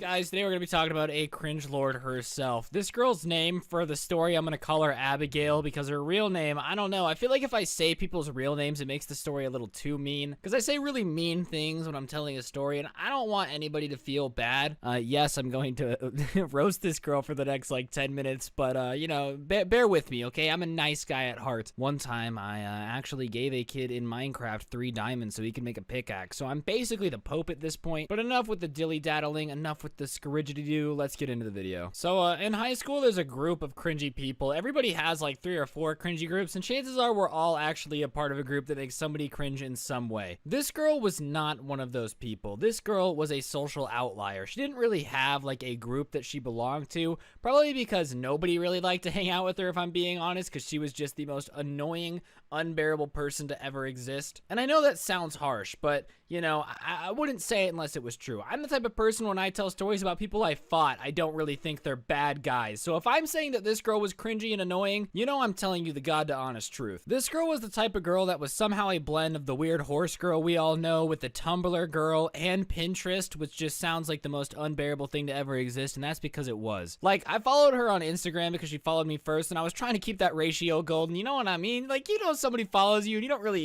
really know them that well, so you hit them with the follow back because it's awkward not to. Like, it's a little rude not to. It was one of those situations, so I hit her with the follow back, just trying to be a nice guy, being, yo, what up? I'm Ryan. We can be homies. And immediately she starts posting quotes, inspirational quotes over the back of the Eiffel Tower, but they're not like good inspirational quotes. It's not, you know, let your success make the noise while you work hard in silence. I don't know what a good motivational quote is. It's stuff that's just not true. Like, it's like, people will never understand your dreams and passions. And if no one understands your dreams and passions, maybe you just have a bad dream and passion, like calling it crazy. Or quotes like, success is not the metric for which you should be judged, and I'm sorry, but what else are we supposed to judge you on? If you have all the ideas and they all suck and they never take off, what am I supposed to think? Well, it's a little unfair to judge you based on your success, you know? You invented the three-legged dog. How many people can say they invented the three-legged dog? Not many, yeah, because it's a bad invention. It doesn't make sense. But regardless, she would post stuff like this, which was pretty cringy, obviously, but, you know, I lived with it. It was pretty entertaining to log into Instagram every day and see something that would make me laugh, make me cringe a little bit, because cringe to me is super entertaining. So whatever, I'm watching her post these quotes for a while, and then the singing videos start, and I know what you're thinking. Well, she's posting singing videos on her Instagram. How cringe could it be? But it's not normal singing. She would take pop songs, and you know, instead of just singing it normally like a Taylor Swift song, I'm gonna use blank space, for example. Instead of saying, hey, I've got a blank space baby, and I will write your name, a normal singing voice, she was super into Screamo, and she would do Screamo covers of pop songs with no instrumental in the background, and then post them on Instagram. So imagine you load up Instagram, you just woke up, it's 5:30 in the morning, you're just trying to see some cool stuff, maybe a couple inspirational quotes that don't make much sense to you, and you load up Instagram and the first thing you see is, I've got a blank space baby, and I'll write your name, with no music in the background. What are your thoughts? I really enjoy this, or oh my god, that is the cringiest thing I've ever seen. I thought Norwegian death metal was supposed to stay in Norway with Benji. That's right, I was cringing. Livid with cringe, some would say. How the Grinch Stole Cringe-Miss. Maybe a good movie title. If anyone's listening and wants to chop me a couple bones for that gem of a movie title, let me know. But at this point, you know, we're only like 14, so I guess everybody had their cringe phase. Like, there's not many people that didn't post something cringy on Instagram when they're that young. Yes, there's something to be said for posting cringy renditions of Screamo Taylor Swift, which is just really confusing. Are you going for the country vibe? Is it angry? Is it angry country music? Can that be a thing? Can you angrily take somebody for a ride on their big green tractor? I'm not really sure. I didn't grow up on a farm. However, what comes next is even worse. Then we start dating. And you know, when you're dating and you're 14, it's not very serious. Like, if you're 14 right now and you have a girlfriend, I'm not trying to insult you. Obviously, your feelings are your feelings and they're valid. Like, don't get it twisted. But I think we all know the odds of you meeting your soulmate when you're 14 are very slim, and it does not happen to a lot of people. And this is all going on. She's still posting Screamo covers once a week. She called it Screamo Saturday. That's right, ladies and gentlemen. She made a theme, a series for it, like The Office, but for Screamo renditions of pop songs that nobody asked for a Screamo rendition of. But anyways, we're getting weekly Screamo songs, and then she starts dating, and we're 14. 15, and every week it's a new guy, because when you're 14 you date around a lot. Most of the time you date like a new person every week, a new person every month. It's not long relationships we're talking about here. We're not dating people for a year, we're not dating people for 9 months, we're dating people for short periods of time. And every week with her new boyfriend, she would post what her name would look like when they got married and talk about how she loved him and how they're going to be together forever and their children will have such a great father. And after like boy 37, it gets a little bit old, especially with Screamo Saturday still being a thing. That should have been the red flag. You don't date a girl that does a Screamo rendition of Sorry by Justin Bieber, because that is just what she's going to do to you after you break up, you know? And after her and her boyfriend of a week would inevitably break up, because saying that you're going to marry someone you've been dating for a week definitely doesn't work when you're 14. She would post the most heartbreaking breakup quotes, you know? Same ones from Pinterest. Like, the same person who made the inspirational quotes got broken up with a week after making the inspirational quotes and decided to just get depressing instead. And they'd be like, sometimes it's the right person at the wrong time on Tuesdays. Don't you hate Tuesdays, guys? But without all that stuff, right? Like all of the Instagram cringe imaginable could not prepare me for what happened when I started to see her in person at school. The being in love and getting married to a guy, and then the next week being like, he broke my heart, I'll never recover, and then dating somebody the day after that, the Screamo Saturday, the incessant, disgusting inspirational quotes on her Pinterest. See, this girl wasn't content with just posting stuff on Instagram, right? No, that was not enough. Instead, she would also go around school telling everybody, like critiquing their Instagram accounts. And I don't mean this in like a haha, she'd be like, I don't like your Instagram way. She had a ticket book where she would write your @ and your real name and tell you what you needed to fix about your Instagram because she just got social media. That's her words, not mine. Imagine the girl that does Screamo Saturday telling you that your Instagram posts are lame because she just really gets social media, while everybody is like, bruh, is your boyfriend of the week broken up with you yet? Like, what do you mean? And she wasn't nice about it either. She wasn't like, hey, I think you post too many selfies. She'd be like, attention,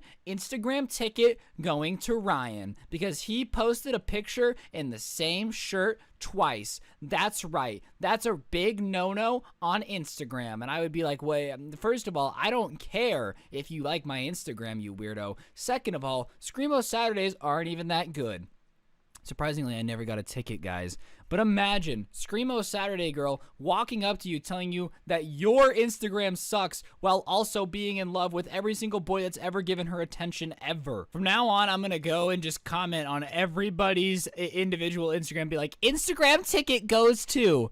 And she would do it like in the worst times ever. Not at lunch, not when you're just hanging out with the boys. She'd do it in like the middle of class. Like imagine you're just booling in math class trying to do some quadratic formulas and this girl pulls up, your Instagram's kind of gross. Cool, ho, all right? I'm doing algebra. Can you leave me alone for like 30 seconds, please? I'm really not feeling this whole, your Instagram kind of sucks because I don't care. I'm in math class. Can you wait 30 seconds till I'm out the door before you start critiquing my social media posting habits? I would really appreciate it. You absolute dingleberried moron. Dingleberried moron is a new one, and I'm kind of digging it. I can't lie. And I'm especially not going to take advice from somebody that does Screamo covers of Taylor Swift. And if you like Screamo, that's fine, but don't post it on Instagram with no music in the background and expect me to be a fan. So if you're watching this, your Instagram sucked then, and it still sucks now, and you're the cringiest girl I've ever interacted with in my entire life.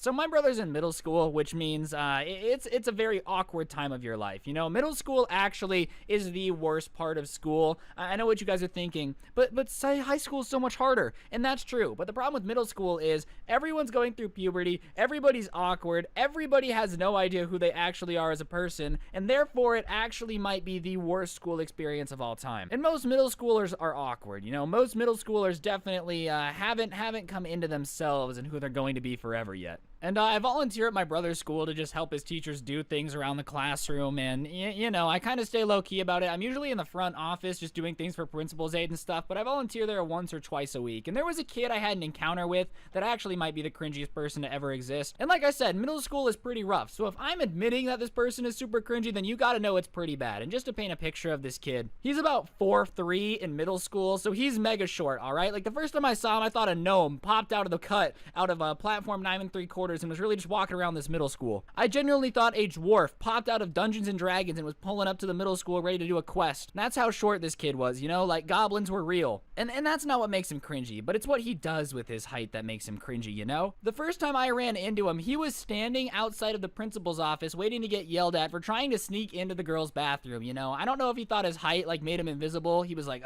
you know, everybody's looking straight around, they'll never see me coming. He's like dodging in between their legs or whatever. But that's the first time I ever had an interaction with him, is with him trying to sneak into the girls' bathroom, which is pretty cringe on its own, right? Like, first of all, bro, I understand you're in middle school, girls are like, cooties or whatever, you're starting to like them or whatever. You don't want to see girls in the bathroom, dog. There is nothing attractive about a girl trying to squeeze out a steaming pile of crap. But apparently this kid, you know, was like, oh, better get into the girls' bathroom, I heard there's jewelry in there. So like I said, my first interaction, my first time ever seeing this kid is when he's waiting outside the principal's office for doing arguably one of the weirdest things you can possibly do in school. You know, like, that's up there with eating eating grapes, spitting them out, and then eating them again, all right? But somehow, some way, somehow, this kid gets weirder. So I kind of go home and I talk to my brother about him, and my brother's like, oh yeah, that kid's big weird. He's done a lot of stuff like that this year. And I'm like, okay, well, can you tell me what, dude? Because I kind of want to know how weird this kid is. Like, should it be a DEFCON 1 situation? Should I be prepared to see him every time I'm there? He goes, all right, Ryan, sit down. I'll let you know what's going on. So my brother basically proceeds to tell me that this kid not only has a weird thing where he tries to sneak into places he shouldn't be, but he also tried to get kids to join his cult. I guess, like,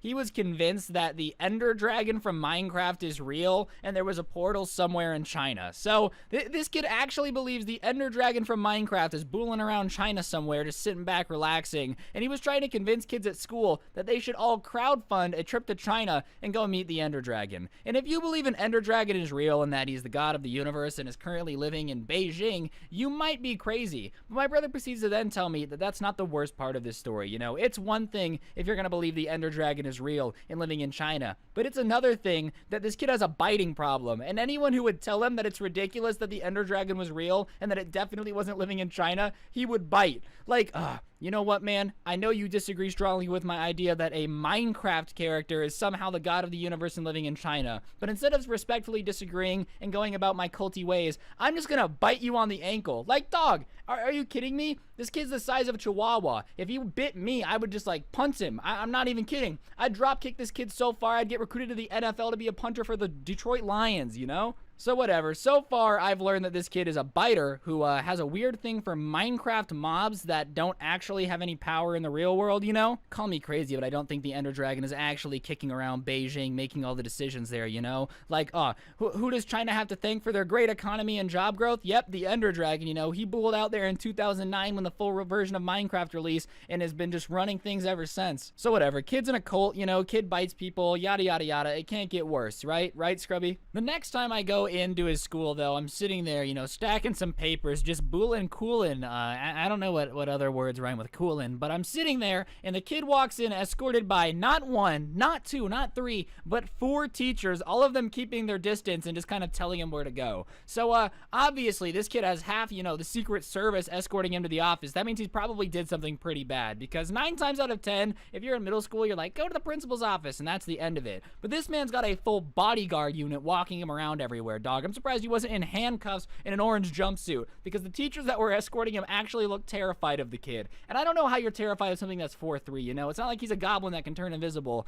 Actually, that might make sense. He got the powers from the Ender Dragon. But, like, he's not a goblin. He can't turn invisible. I don't know why you're afraid of a kid. You can literally drop kick 60 yards to the end of the end zone at an NFL game. But whatever. These teachers look scared. So he walks up, and the principal's aide is like, okay, what did he do? And the teachers kind of look around, and they try to whisper. But obviously, I got the ears of an owl, dog, all right? I'm superhuman. I'm basically an X-Men because I can eavesdrop better than anyone on this side of the Mississippi. The entire FBI spying regiment has nothing on my eavesdropping skills. So I'm eavesdropping, and they basically say this. Well, you know, he does have a biting problem, and I guess his teacher caught him drawing inappropriate things in class, and when she tried to take his notebook, he bit her. This kid really was drawing some inappropriate stuff in class. I don't really care about that. That's not that cringe. But when the teacher was like, hey, kid, please stop, instead of being like, no, it's my notebook, went, you know what? I have 3 options here. I can either politely give her the notebook, yell and cause a scene, or C, bite her. Like, this kid's brain is really so backwards that he went, better get my dental implants done on Miss Foster's arm. I don't know what the teacher's name was, but it was like, hey, let's just clamp down on these pearly whites here. I'm a clamshell, and that's my pearl, baby. Tasty. It tastes like salt. Were you sweating today? Are you a PE teacher? I don't know what the situation was, but whatever. This kid's biting a teacher. And at this point, he's pretty screwed. Like, this school will put up with a lot of bad things, okay? Don't get me wrong. They let him sneak into the girls' bathroom. Slap on the wrist. But the second you start biting teachers, you've gone too far. So whatever. He's getting yelled at by the principal, and they're like, we're gonna call your parents. And he goes, go for it. Like, and he says it with such confidence when I'm listening through the door that I'm like, oh my gosh, this guy must have a secret weapon. Like, somewhere along the line, he might have have actually become a goblin that can turn invisible. So I'm chilling, waiting for his mom to come in, because obviously a kid of this level of cringe, biting teachers, biting kids, believing in an Ender Dragon god, has got to have a secret trump card somewhere to be this confident while being this short, okay? Like I said, I am looking into the eyes of a goblin that bites people, and for some reason teachers are afraid of him. And that's when I hear it. I hear something that makes my blood boil, okay? The hair on the back of my neck stands up. The only thing that can strike fear into any man in America, no matter how tough you are: a Karen. That's right. So they called his parents and demanded that they come in and have a conference about this kid's inappropriate behavior. And from the second the door opened, the entire room got chilled. And in walks the most "may I talk to your manager" person, except for my neighbor. I don't know how people are just Karens and nobody says anything. If I was married to a Karen, I would file for divorce instantly, all right? Like, you wouldn't even have time to close the door. My divorce would be filed so quickly. But somewhere along the line, someone decided to reproduce with a Karen. And standing in front of me was the mom of the cringy Minecraft biting kid. And this mother has the nerve, the audacity to go to the principal and basically be like, well, I don't see the problem here. Maybe your teacher shouldn't be trying to take my son's notebook away, and then we wouldn't have any problems. This Karen was such a Karen, such an absolute "may I talk to your manager" beast, that when her son bit a teacher and was convincing kids to join his cult while drawing inappropriate things, she went, "Meh, not that big of a deal. Maybe your teacher should be better." And at this point, I can hear the frustration in the principal's voice, and he's just kind of like, "Ma'am, your son's behavior is highly inappropriate." And she covers the kid's ears. There was like a crack in the door, all right? I'm spying. I'm basically like, you know when the FBI is sitting outside of your house in their surveillance van? Just me, anyways. And they're kind of like looking through your window. That's what I'm doing to Karen in this principal's conversation. And I can see her put her hands over his ears and start yelling at the principal. Like, first of all, yes, your measly hands over this kid's ears while you're yelling is going to make him not hear a word. What an absolute genius, Karen. I don't know where you studied at college, but clearly you are so smart that you have single-handedly outsmarted every piece of science ever and have discovered the ultimate secret. Putting hands over your kids' ears means they can't hear a single thing ever in the history of the world. And she starts yelling at the principal, how dare he accuse her son of such things, and he is a very special boy who needs special teaching. And, you know, maybe you can make that argument the first time he gets caught doing some weird stuff, but after he snuck into the girl's bathroom, bit a teacher, and convinced kids to join a cult, you kind of lose all ground to stand on, Karen. Like, I'm sorry, you kind of lose all arguing after your kid is this weird, but whatever. She's making the argument, and the principal gets really quiet after she's done and says, "Are you finished?" And she says, "Yes, I am." And he says, "Well, that's fantastic.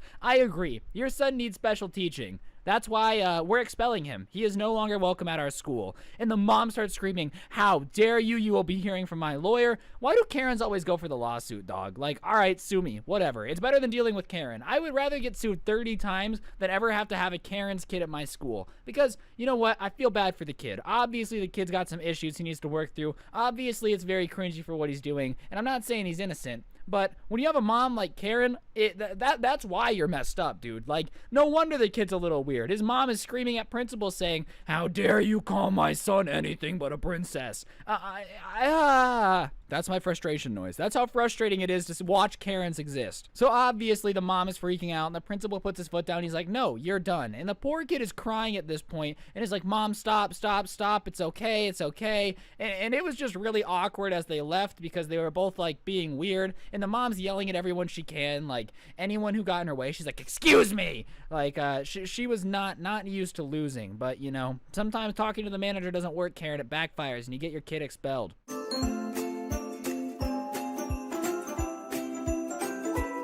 So, in my junior year of high school, I had this English class that was pretty dope. Our teacher was pretty chill, and for the most part, we would just kind of goof off in her class. Like, don't get me wrong, we learned some stuff, but it was definitely a class where you would joke around a lot. And there was this one kid who would constantly talk about being a furry and having a fursuit and how he was going to wear it to school. And I thought he was kidding, you know, because it's usually not something people flex that they're a furry. And, like, if you are a furry and you're watching this video, I have nothing against you, okay? Like, for the most part, do what you want to do. If you want to dress up as an animal, it's not my cup of tea. I might make a joke or two, but I'm not going to stop you at the end of the day. It's your life, and if you feel like it's going to add to your life to dress up as a furry, go for it, dude. I don't care, you know? If that's what makes you happy, go for it. Live and let live, you know? Like, sure, I'm gonna make a couple jokes about how it's kind of weird to be a furry, but if that's what you want to do with your life, then go for it. And this kid was always flexing it, and I just thought he was kidding because the way he would say it was just funny. He would be like, I'm not comfortable in my human skin. I want to take it off with a cheese grater. Like, which sounds like a joke, you know? Because I even think furries out there definitely do not want to cheese grater their own skin off like a crappy pizza topping, all right? Like, welcome to Domino's. Today we got old furry human skin on our pizzas. How are you doing today? So obviously I thought this kid was kidding because it's not every day you hear somebody say that they want to cheese grater off their skin. That's not a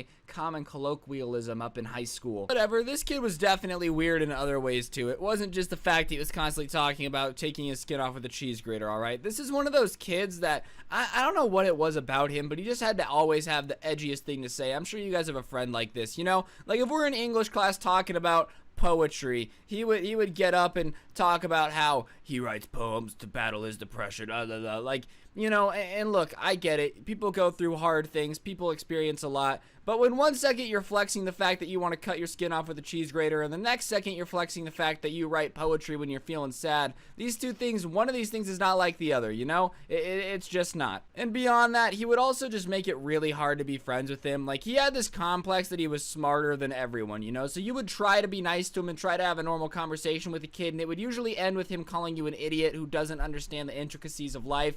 Like, yes, I'm sorry. You are so much smarter than me. You are superior in every way, shape, or form. That is why you have no friends. You sit alone at lunch because your brain is too big to sit next to everybody else, you know? And, like, I would try to be the kid's friend, not because I really thought he was a dope dude, but because I just felt bad that nobody else was his friend and he would kind of get picked on sometimes.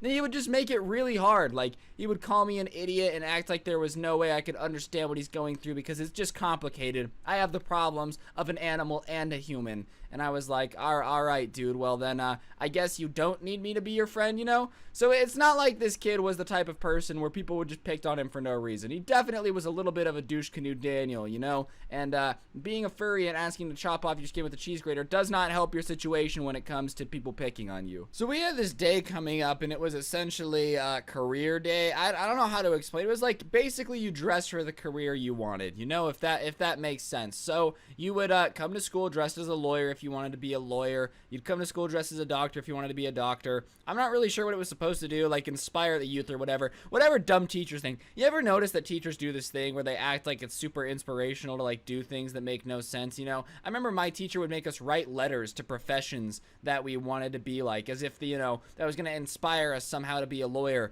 10 years from now, I was going to be looking back and be like, you know, when I wrote a letter to a sanitation man in the 8th grade, I really knew that I wanted to be a garbage man. I don't really get the purpose of dressing up for the career you want in high school. Like, you're basically playing extreme dress up. But whatever, it's what our school made us do. So obviously the day is coming up, and it was a grade in our English class that we had to dress up for the career we wanted. So it's really not optional for us, you know? Like, hey, you could not dress up, but then you're gonna get a bad grade. So you really had to just full send and dress up as the career you wanted. And I decided to be a little bit of a sarcastic douche canoe, and I decided to dress up as Ronald McDonald. So I pull up in the whole clown outfit, really getting ready to clown on some people. I thought it was funny, mainly because I didn't really know what I wanted my career to be. I thought I might want to be a lawyer, but I didn't know for the most part. So I figured dressing up as a clown would be the best move because I kind of am a clown, you know. No one takes me seriously. I make a lot of jokes. So I roll up wearing a clown costume. And I did it ironically. Everybody kind of knew that I was joking around. I didn't actually want to be a clown. I got a couple laughs out of it. Teachers gave me weird looks. My job here was done, you know. I did my job of making people giggle at the fact that I dressed up as a clown. But whatever, the first couple periods go by just fine. I'm honking my nose, you know, making fun of everybody because I'm a clown. I'm just doing my future career. And I walk into English class, and sure enough, sitting there in the middle of class is a full-blown furry, okay? Like, and I'm not talking just the head mask. No. Homeboy pulled up in his whole fursuit, which, first of all, okay, here's the thing. If you want to wear your fursuit, that's fine. Go for it. More power to you, man. Be yourself. But really, for career day, you sat there and went, damn, I want to be a furry for my career? Who's going to pay you to be a furry? Last time I checked, there's not some company out there like, damn, get the salary book out. Kid's got a fursuit and a massive amount of potential. So obviously people start walking in and are staring at this kid like, this is kind of weird, you know? Like, here's this kid dressed up as a fox, mask on and everything, sitting in English class, getting ready to write a poem about how hard it is to be a furry or whatever. And everybody in class is just kind of looking at him like this can't be real life because no one would ever do this to themselves. It's basically social suicide. So the kids are coming in and obviously everybody's staring at the furry and wondering what's going to go down. And our teacher walks in and sees him and basically says, hey, you know, I understand it's your outfit or whatever, but I'm going to need you to take the mask off because I don't feel comfortable teaching somebody with a mask on, you know? And this kid acts like she actually just said the N-word. She's like, excuse me, is like, how dare you ask me to remove my mask and take off this costume? It's a part of me. I am a furry. I am part animal. And the fact that you don't understand that this is a part of me is disgusting. I refuse to take my mask off. And the teacher's like, well, the school dress code is you're not allowed to wear masks. It's a safety concern. Will you please take off your mask? I'm not saying you can't be a furry or whatever, but please just take off your mask. And this kid proceeds to not take these words into consideration, you know? And the truth of the matter is, it was not okay with the rules to wear masks at our school. You just didn't wear masks. I don't know why. Maybe they thought that Hannibal Lecter was going to pull up to the school and start eating children, but you're just not allowed to wear masks, and everybody knew that. But this kid acts like she is single-handedly destroying the furry community because he stands up and starts screaming about how furries are the most prosecuted group of individuals in America and across the nation. Every day they're discriminated against. And dude, I hate to break it to you, furries aren't discriminated against because for the most part, no one can tell if you're a furry, alright? If you're at In-N-Out in normal people clothes, no one's gonna assume that you want to dress up as a fox in your spare time. And not to mention, you're not oppressed. Yeah, people make fun of furries, but I highly doubt out there is somebody who's like, you know what, in my corporation, I will not hire a furry. I refuse to talk to a furry. For the most part, if you're a normal person, no one's gonna know you're a furry, dude. But sure, keep talking about how furries are oppressed. You know, people are just really out there beating furries with nightsticks every day, apparently, in this kid's mind. It's just not happening. So he's screaming about how furries are oppressed and how every day he's messed with because he's a furry, and then flips his desk. Actually takes his little furry paws, flips over his desk, and keeps screaming. So at this point, our teacher's like, okay, obviously, I pressed a couple buttons that have never been pressed before. This kid is having a full-on mental breakdown, and I have no idea what to do.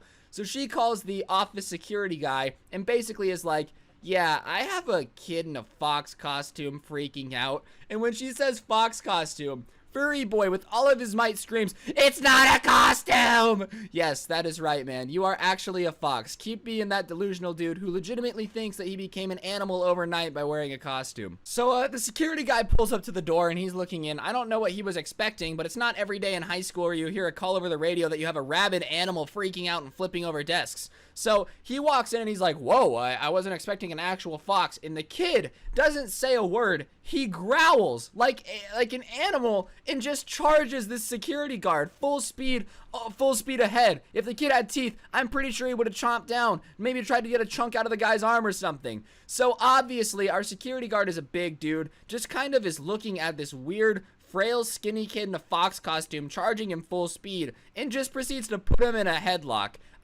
Which our security guards, like, if they were attacked, they had the ability to do so. It wasn't a headlock because he was choking him out or anything. It was just like trying to make the kid calm down because he was freaking out and he had no clue what to do. So the kid is growling and basically under his breath like, I will eat you, I'm gonna bite you, rah, rah, you can't hold back the fox, rah. And the entire class is like laughing at this point because this skinny kid is hysterically locked in a headlock while screaming about how he's going to bite everyone. Like, yeah, that's gonna make you not look weird, bro. Sorry. Why do people not like furries? Maybe because we just witnessed one have a mental breakdown and threaten to bite a security guard. That's not doing anything good for your cause, dude. I'm sorry. So the guy's having an absolute freak out, threatening to bite the security guard in his furry costume, just going on and on about how furries are discriminated against. And honestly, dude, people were just giving you weird looks. Nobody was mad at you. You got asked to take your mask off. That's literally it. I don't know what you expected to happen, but no one was sitting here like, oh, I will never associate with a furry again. Your mental breakdown was all on your own, bro. So he's fighting with the security guard for probably 5 minutes. The security guard says, I'm gonna need somebody else to carry this kid with me. And they finally subdue the kid to security guards, and they take off his mask, and the kid acts like they actually just tore off a piece of his ears. He's howling in pain. My face! My face! You guys ripped off my face! I don't understand how deep this kid was in a furry character, but when they took off his mask to carry him to the office, he acted like they actually Hannibal Lectered took off his face with a cheese grater and were wearing it as a mask. To this day, I have never seen anyone have such a freak out over taking off a Halloween costume mask, and I know it's more to that than furries, but trust me, if you wear it to school and attack a security guard, you kinda deserve to get your furry mask taken off. I'm not gonna apologize for that. That's just what happens in these scenarios. So one takes his arm and one takes some legs, and they take him to the principal's office where he basically gets told that he's gonna go to a special school. There's a school in Las Vegas where it's for kids with behavioral issues that need a psychologist, and they decide that would probably be the best fit for him, which is probably a good idea because he actually thinks he's a fox and is delusional to the point of fighting security guards with his fox costume on. It's probably a good idea to separate him from the general population, you know? Not the type of person you want to keep around young children.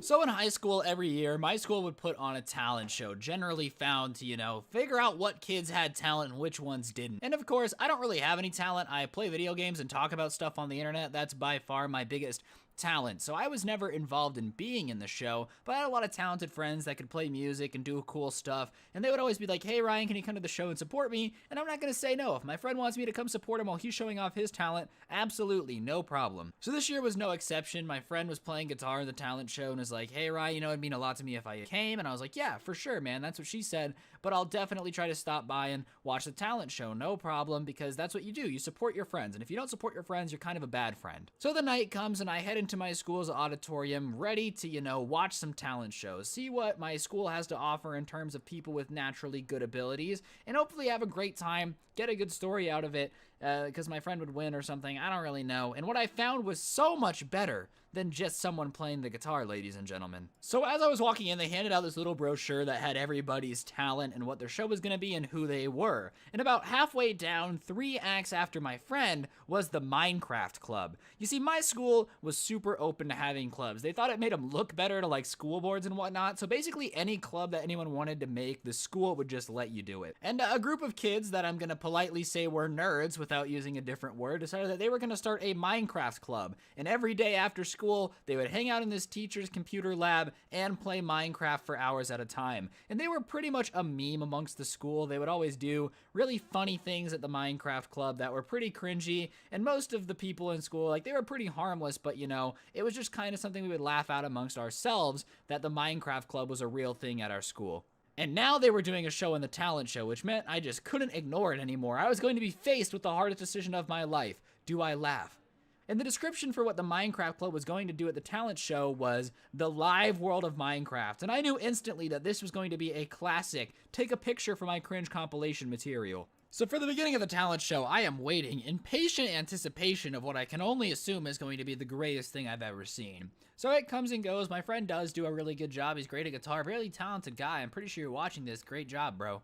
But finally, the lights dim and the announcer says, and welcome to the stage, the Minecraft Club. And my eyes are glistening. Ladies and gentlemen, I am so excited to see what they have to offer. The C14 music starts playing, which makes me super nostalgic. Like, whenever I hear the Minecraft intro now, I just cry about the fact that I'm not a 12-year-old on my Xbox.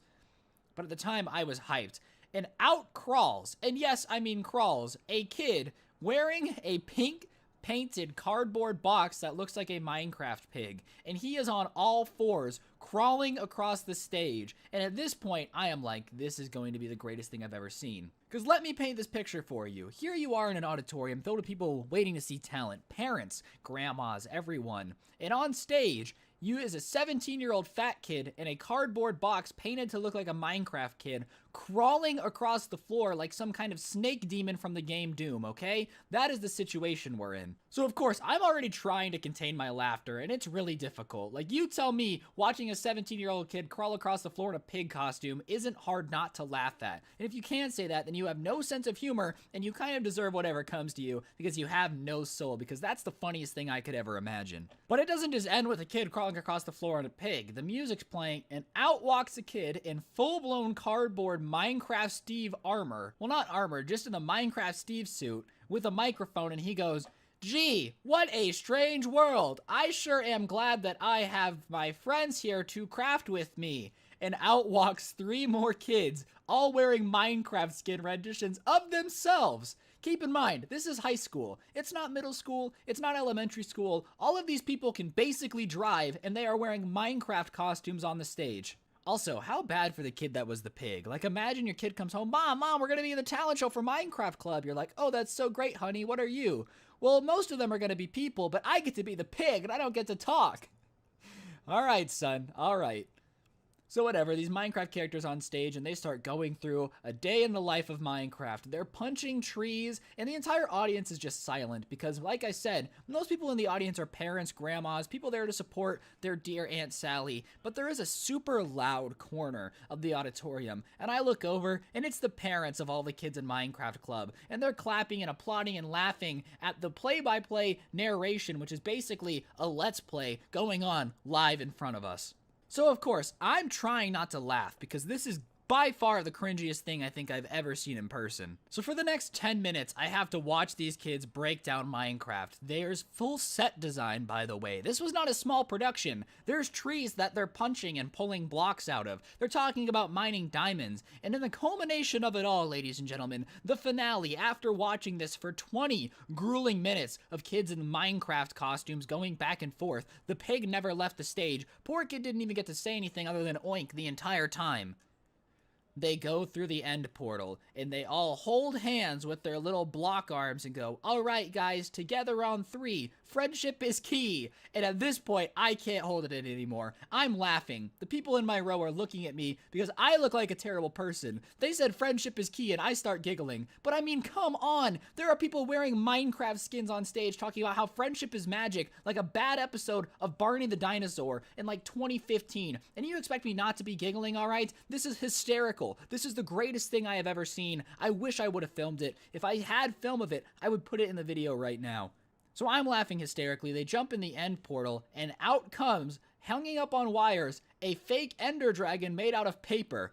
But you might be thinking, Ryan, it can't be that bad. It's a pretty sizable ender dragon, probably weighs enough to knock somebody down. That's going to be important. And I guess whoever was backstage trying to control the ender dragon was probably getting confused with their cardboard arms. Maybe got a cardboard cut on the top of his shoulder, because as he's trying to maneuver it to be fighting the Minecraft characters that are supposedly sitting in front of me on stage, it drops to the ground and knocks over 3 of the Minecraft players that are supposedly trying to fight the Ender Dragon. And the kids all just kind of look like, I don't know what to do. So it's not like it was planned or anything. So man down on stage, Saving Private Ryan is about to initiate. The Ender Dragon has basically crushed these kids' cardboard costumes. And if they're not saved soon, they might actually get smothered to death by a fake paper Ender Dragon at a talent show. And that would not be a way to go. Imagine on your tombstone it says, "Here lies Alex Smith, crushed by a fake papier-mâché Ender Dragon at a talent show. If only the talent was real. LOL, SMH, 69, no scopes only. Hashtag Ender Dragon for life." So now the entire audience is laughing, and the fans and the parents of the Minecraft Club are saying, it's not funny, stop laughing, those are our children on stage. Sorry, your kid just got RKO'd by a papier-mâché dragon and you expect people not to be laughing? Hate to break it to you, people are definitely going to laugh at their misfortune. It's nothing against you. It'd be hilarious if anyone was crushed by a giant paper dragon. It's even funnier because your kids are wearing fake Minecraft costumes. So whatever, they somehow get the paper dragon off the kids without incident, and the rest of the talent show goes on. Everybody still has the burning memory of 4 kids trapped underneath a papier-mâché dragon like it's no tomorrow. And we get to the end and they're doing the award thing, and they're basically like, so, our judges have tallied the votes. And in first place, we have, and it was some girl who was singing, she was a really good singer. And I swear, the look on the Minecraft kids' face when they didn't win was pure disgust. And one of them goes, "Are you kidding me?" And the entire audience is like, what is going on? Because here is the Minecraft kids saying that they should have won the talent show when they didn't even get to finish their entire play without somebody basically dying to their paper dragon. So they start getting mad at the fact that they didn't win the talent show, and the judges are kind of having this look on their face like, what? So they have to politely pity give these kids 3rd place in the talent show for their absolutely disgusting, terrible Minecraft play, which was just not good to watch. It wasn't good acting. None of you are winning an Oscar. None of you are superheroes. You couldn't even do a Minecraft play right. And what's even funnier is when they came to school on Monday, people were making jokes about the fact that there was a Minecraft show at the talent show, and they just couldn't wrap their hands around why that was funny to everybody. They thought we were just some silly haters, when in reality, when you're 16, 17 years old, the last thing you should ever want to do in public is dress up like a Minecraft character and have a play. Moral of the story, if your kid ever comes to you and says, hey mom, can I please be in the talent show with me in my Minecraft club, please say no, because the only thing that's going to happen is crowds are going to laugh at them. And if you have the audacity to get mad when your crappy Minecraft club doesn't win the talent show, then you're just a bad person, and you shouldn't be surprised when things that are pretty obvious happen. That's like it raining and you being like, oh my god, why am I wet? Well, because you did a Minecraft show at the talent show.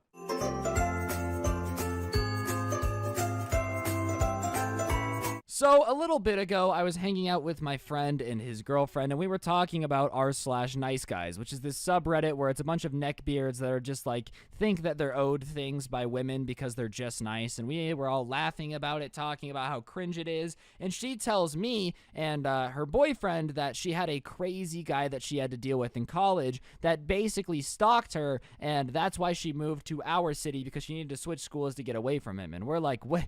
Hold on, what? Like, this is an actual thing that actually happens? Because I always felt like most r/nice guy posts were just kind of a meme, like it was somebody on a troll account being a beta. No, it's a real thing. And she proceeds to tell us this crazy story, and I was like, hey, I tell stories on the internet, is it okay if I tell it? And she was like, yeah, no problem, absolutely, go for it. So what had happened is this girl obviously had classes, because that's when you do it here at college, you know. You might not go to them every day, but class is a big, important part of college. That's why most people are there. Like, a majority of people actually enjoy college, and their purpose for being there is to learn things, you know. They enjoy the process. The only thing is, you don't really get to pick your classmates, and every now and then there's going to be somebody that's a little bit creepy. So on her first day of class, she walked in, and there was this kid that basically was dressed like a paramilitary operator, all right? Like, this guy was definitely 18, not in the military, and was dressed as if, you know, at any point World War III was about to kick off. He had a survival backpack on him that he would flex the fact that he constantly had 3 days worth of food just in case an emergency broke out while they were at school, which is a really weird thing to carry around, bro. Like, yeah, I have an emergency pack in this college classroom just in case nuclear war breaks out, we can run into the forest together. And he was constantly telling everybody that he was an alpha male and dangerous, and was on the CIA watch list for being too dangerous for the government to control, which is a very cringe way of saying I watch way too many movies and somehow think that I'm James Bond. He actually thought that the FBI was terrified of him because he had played enough Splinter Cell to learn how to infiltrate them. Like, it was just a weird scenario. So obviously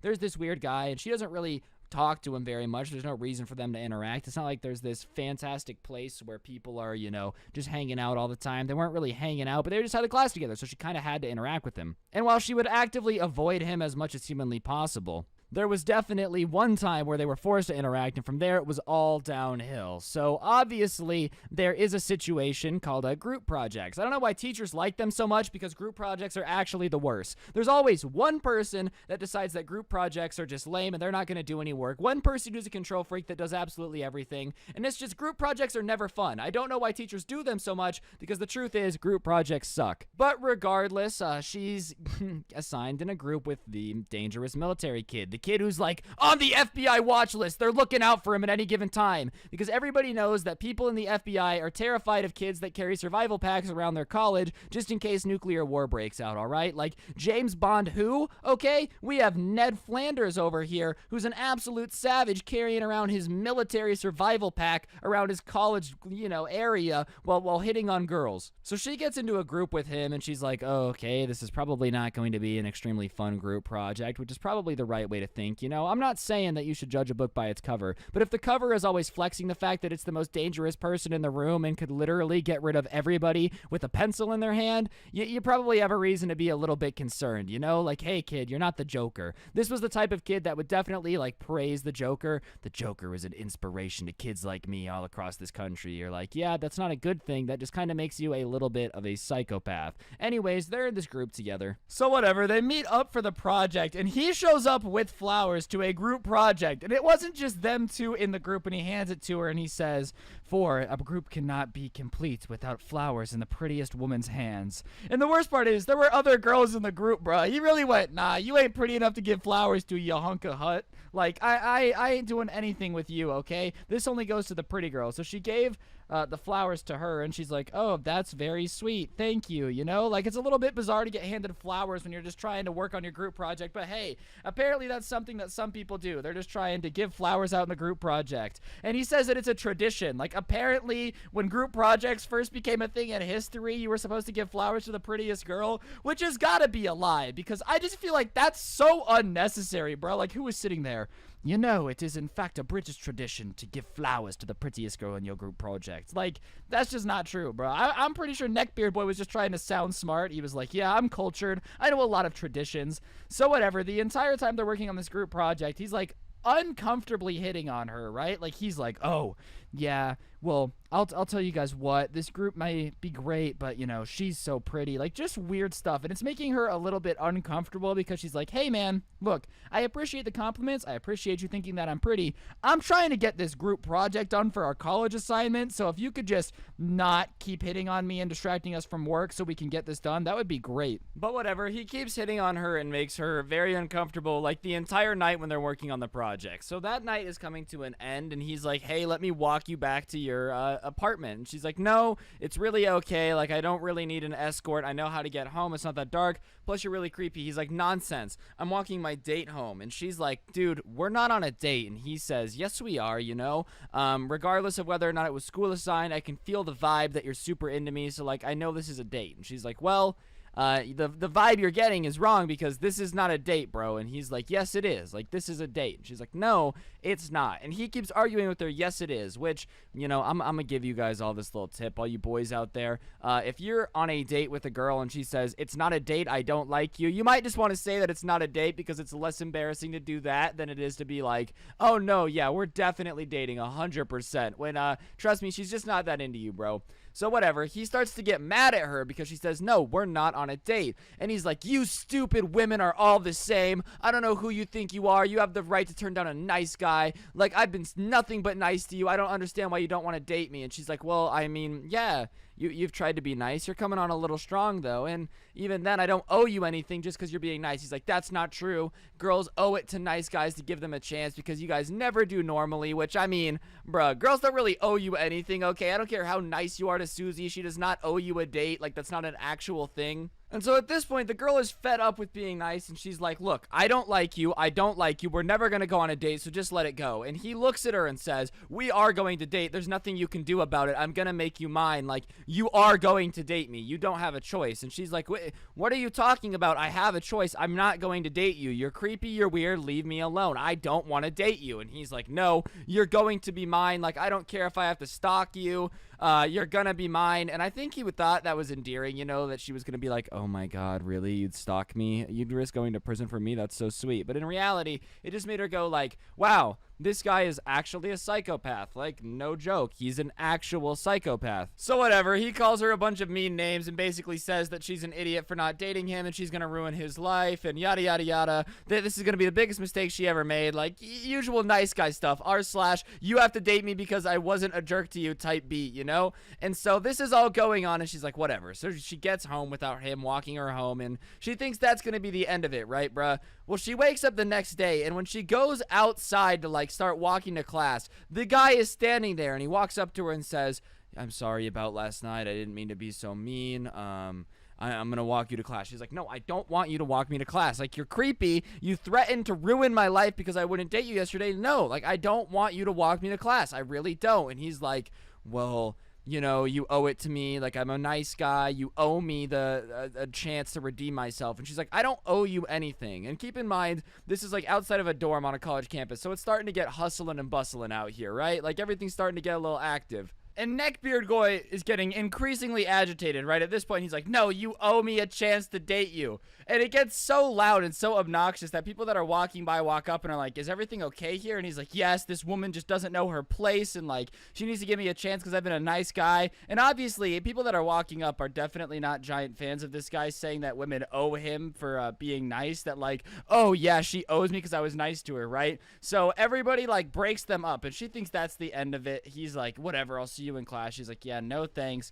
She gets moved out of the group. She talks to the professor. He's like, yeah, that's a little bit bizarre. And she's like, yeah, this is kind of creepy.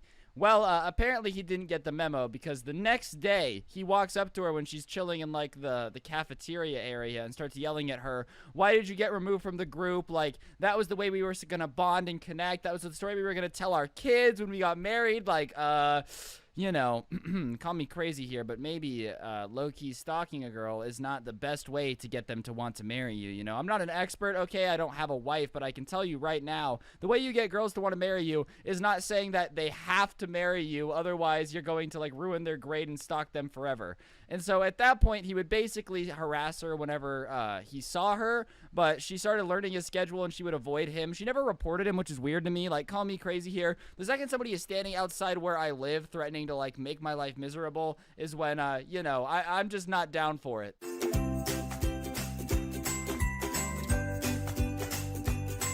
So it was my junior year of high school, and that meant that prom was coming up. And I've made a story time about me not having the best time at prom, but that's another story time. But regardless, kids all around the school are, like, asking each other out. Everybody's trying to get a date to prom. And, you know, I'm not trying to say that high school movies are realistic, but for some reason at my school, everyone was super stressed about getting a prom date, all right? I wasn't too pressed because I was like, it's prom. I'm, like, 17. Who really cares? But, you know, sometimes you just gotta send it. And there was this girl in one of my classes whose name was, I'll name her Shalissa. And Shalissa was one of the most popular girls in the school. She was super pretty, she was super nice, she was super funny. Overall, just somebody that basically every guy in the school wanted to ask to prom. But she had a very particular friend group, all right? She was a cheerleader, she hung out with jocks, she hung out with those types of people. And I'm not saying like, cliques can't mix. I think that's really stupid. But, you know, the odds of her going to prom with somebody that was outside of her group of friends is slim to none. Because you want to go to prom with your friends. It's not like, prom, better go with the furry, you know? Like, that's never something that pops into somebody's mind if they're not a furry in the first place. Now that's important because there was another kid in our class that I had with Shalissa whose name is gonna be Tony for this story. And Tony is the kid who previously on my channel I talked about wearing his fursuit into class to prove to us that furries are people too, to prove a point to the teacher that furries aren't weird. Yeah, and something tells me that wearing a fursuit inside of a high school classroom doesn't convince anyone that you're not weird. It kind of does the opposite. Like, call me crazy here, but walking into English class and seeing a man in a full-on fursuit screaming, "We're people too," doesn't make me go, oh yeah, that guy's perfectly normal and definitely has nothing weird going on mentally. No, I thought you were a crazy person because you were a crazy person. And I sat at a table, like a group of 4 desks, with the furry kid, and furry kid starts telling me how he's gonna ask Shalissa to prom. And everybody at the table kind of gives him a weird look. And like I said, I'm not saying that, oh, cheerleaders can't go with weird kids, whatever, but here was this girl who was popular and had every guy in the school asking her out, and here was the furry kid who wore a fursuit to school saying, yeah, man, it's gonna be easy, we're gonna go to prom together. It just didn't make sense. Everybody at my table is kind of looking at each other and is like, yeah, sure, okay, man, like, whatever works. And then the furry kid starts telling us about how he's gonna do some research to try to find the best way to ask her to prom. Which, I mean, maybe if you don't know someone well enough that you feel like you have to research how they'd want to be asked to prom, then maybe you shouldn't ask him to prom. But this guy was convinced that if he just spent a couple days watching Shalissa, he could find the perfect way to ask her to prom and woo her and sweep her off her feet, and they were gonna go on to have little furry babies one day. I don't really know what the master plan was, but do furries have kids or litters? Like, what do they call them? Are they forced to have twins so that way they could say they had a litter of kids? I don't really know what furries are up to, but regardless, the kid was convinced that they were going to have this life together after they magically went to prom together, and I think they were going to slow dance and hold hands, and magically that was going to fix absolutely everything wrong with this guy's life. So we're like, oh yeah, for sure, dude. You should do some research and try to figure out how you're gonna ask this girl to prom. Like, yeah, go you, dude. You know, not really thinking that it's possible to do much research on how somebody wants to be asked to prom. Like, do you just Google their name and prom afterwards and try to figure it out? So regardless, I'm kind of like, yeah, something tells me that this is not gonna go very well. Like, I have a very, very strong feeling that this is not gonna end how he thinks it's going to. But whatever, he doesn't come to school the next day, and then it's the weekend, so I don't see this kid for about 3 days. And when he walks back in and sits at our table, he starts talking about the girl he's asking to prom, and immediately shows me that he spent this weekend basically being a creepier version of every bad guy from Criminal Minds ever, alright? He starts talking about how he knows where she lives now, and he knows what her parents do for a living, so he might try to incorporate that into asking her to prom. And I want to give all you guys tips right now, because I know a lot of guys in like high school, middle school watch my videos. Do not incorporate where a girl's parents work into how you're going to ask her to prom or ask her to do anything, alright? The last thing a girl wants to think about before you ask her on her date is how her dad does customer customer acquisitions for Microsoft, all right? Like, no one wants to think about what their parents do for a living when they're sitting there wondering if this date is going to be good. Like, I wasn't very attracted to you. I thought you were a strange furry, and then you mentioned my mom's job, and I just knew that you were going to be for the one for me. Like, that conversation is never going to go down how you want it to go down. So a very clear reminder to all of you, don't ask girls to be your girlfriend or to go on a date with you using their parents' job. It's never going to work. But somehow, some way, this guy had figured out where her parents worked, figured out what she likes and doesn't like in a guy. He said he went through all of her tweets and all of her like tweets to try to compile a list of what she found attractive in a guy and came to a conclusion of 10 things. And then basically proceeds to explain that he needs to transform himself into the Fonz because she likes bad boys, which he considered just wearing a leather jacket, and then was going to magically woo his way into his heart in one day, which, you kind of have a reputation as the furry kid, bro, so I don't really know how well you're going to ditch that in 24 hours. Like, you're just going to walk up to her and she's going to go, oh my god, when you wore a fursuit to school, I thought you were strange, but now that you're wearing a leather jacket, you're basically Brad Pitt. Will you please marry me? Like, please find it in your heart to be kind enough to take me to prom. It would be my honor, sir. It would be my honor. So we all tell him one time that it's probably not a good idea because it comes off as creepy. And the one girl who sits at our table goes, honestly, if she doesn't know you and you've never talked to her before, I think coming at her and telling her what she expects out of his dream guy is a really bad idea. But of course, he laughs us off and says that we wouldn't understand because we're simpletons whose brains can't handle the complexities of love. Yes, please tell me how I'm an idiot as you walk around school in your fursuit. I'm sure you are showing everyone just how sophisticated and big brain you actually are. Because if you ever doubted for a second that this guy wasn't as smart as you, then you just have to take a second and remember that he is wearing a fursuit and you're not. So realistically, you're the peasant, all right? Like, that's what's really important here. So whatever, he kind of is like, yeah, you guys are stupid, I'm gonna ask her. And we're like, all right, man, well, if we can't stop you, then I guess we can't stop you, because none of us are really friends with this kid, all right? Like, we just sat at the same table, we knew he was weird, but we weren't mean because being mean just isn't really worth it. But you got to think a little bit. Are you gonna stop the random kid from embarrassing himself, or are you gonna sit back and watch the random kid embarrass himself? You're probably just gonna sit back and watch. So the next day, Furry Man comes in wearing a leather jacket and sunglasses inside with his hair slicked back and goes, today's the day, and shows me a poster that he has written out that says, Shalissa, prom, and he's like, I'm gonna ask her when she comes into class. And we're like, all right, man, I'm sure this is going to go well. This is going to be fantastic. At the very least, I could say it was going to be entertaining, because regardless of how this ends, I will be either not shocked and entertained or absolutely flabbergasted as Shalissa goes to prom with a furry. Does he wear his tuxedo or his fursuit? I don't really know whichever one he's going to go for. So regardless, we're just kind of sitting here waiting for this magic to unfurl, and she walks in and he unveils the poster, and it basically says, hey, Shalissa, go to prom with me. Let's prommy wommy, ooh wooey wooey, hee hee, furry talk, wow wow. Like, it basically says go to prom with me, and she kind of looks at him and goes, oh, I don't really know you. What's your name again? And he's like, you don't have to know my name to go to prom with me. I'll let my dancing do the talking, which you might think sounds super romantic, but that just sounds a little weird, bro. So he says this, and she's like, you're super sweet, but I actually already have a date to prom, so I'm really sorry. I wish I could go with you, but I already have a date. There's nothing I can do about it. And he's like, oh, but is your date an alpha? Is your date an alpha? And she's like, I don't really know what you mean, because most teenage girls aren't familiar with the term alpha when it refers to you and your furry friends role-playing in the park, okay? So she's kind of like, I don't really know what that means, but we're already going. I already have a date. I'm so sorry, but I can't bail on my date. That wouldn't be fair to him.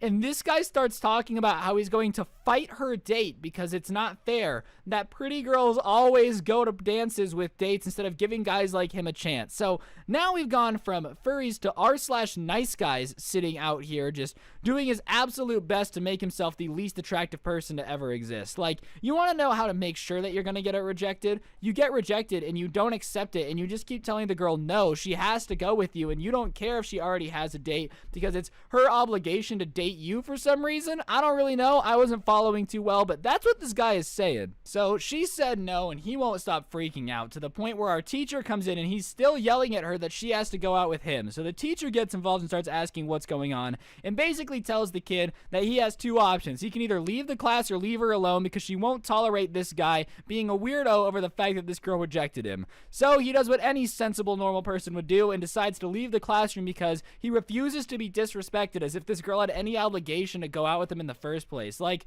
call me crazy, but a girl doesn't have to date you regardless of how badly you want them to. Like, you're just a creeper, man. After that, he basically went back to his weird furry self, but now had a weird jealousy thing of Shalissa and basically said that she just didn't want to date him because he was a furry, which, yeah, that was it. It's not like you're unappealing as a person.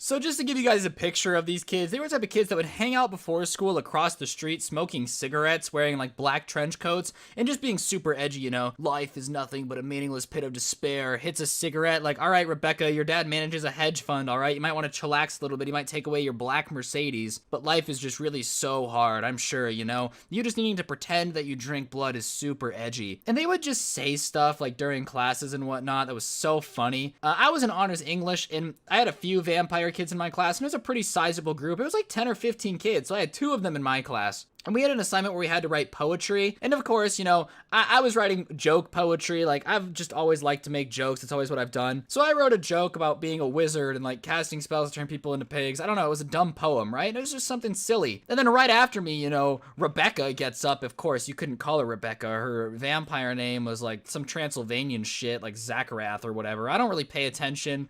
It was some dumb name. And she starts reading this poem about how darkness is black, and so is my soul. I have nothing to love but the soul of the enemies that I have made. Just some real edgy grade A shit. And the best part is, Rebecca and I were neighbors, and in her backyard was a pool, and when we were kids, we would go swimming, and she would be like in bright colors all the time, and just super happy and super energetic and a ton of fun. She joins this vampire game, and like all of a sudden, Rebecca really switches up. Instead of being, you know, a chill, normal girl wearing bright colors, she wants to drink blood in the back of the, I don't know, a black SUV surrounded by a bunch of members of like people painted in zombie paint. It was just weird. Rebecca was funny, and her poem was about how hard of a life she has. I'm like, Rebecca, I know your family, okay? Your parents love you. Like, what do you mean? Oh, my life's a pit of despair. No, it's not. The pit of despair is going to Disneyland with my family every year. Oh, my life's just so difficult. So they were just posers. It wasn't like kids who actually had a hard life. They would just pretend like, you know, they just really experienced it. It's just been a really hard life for them, you know? Another really funny story that me and my friend were thinking of, okay? So this is a real story, by the way. So in order to get lunch, we had like this long line, and you'd get to the front, and it was just like this desk where you would like order your lunch, and you would take it and go back.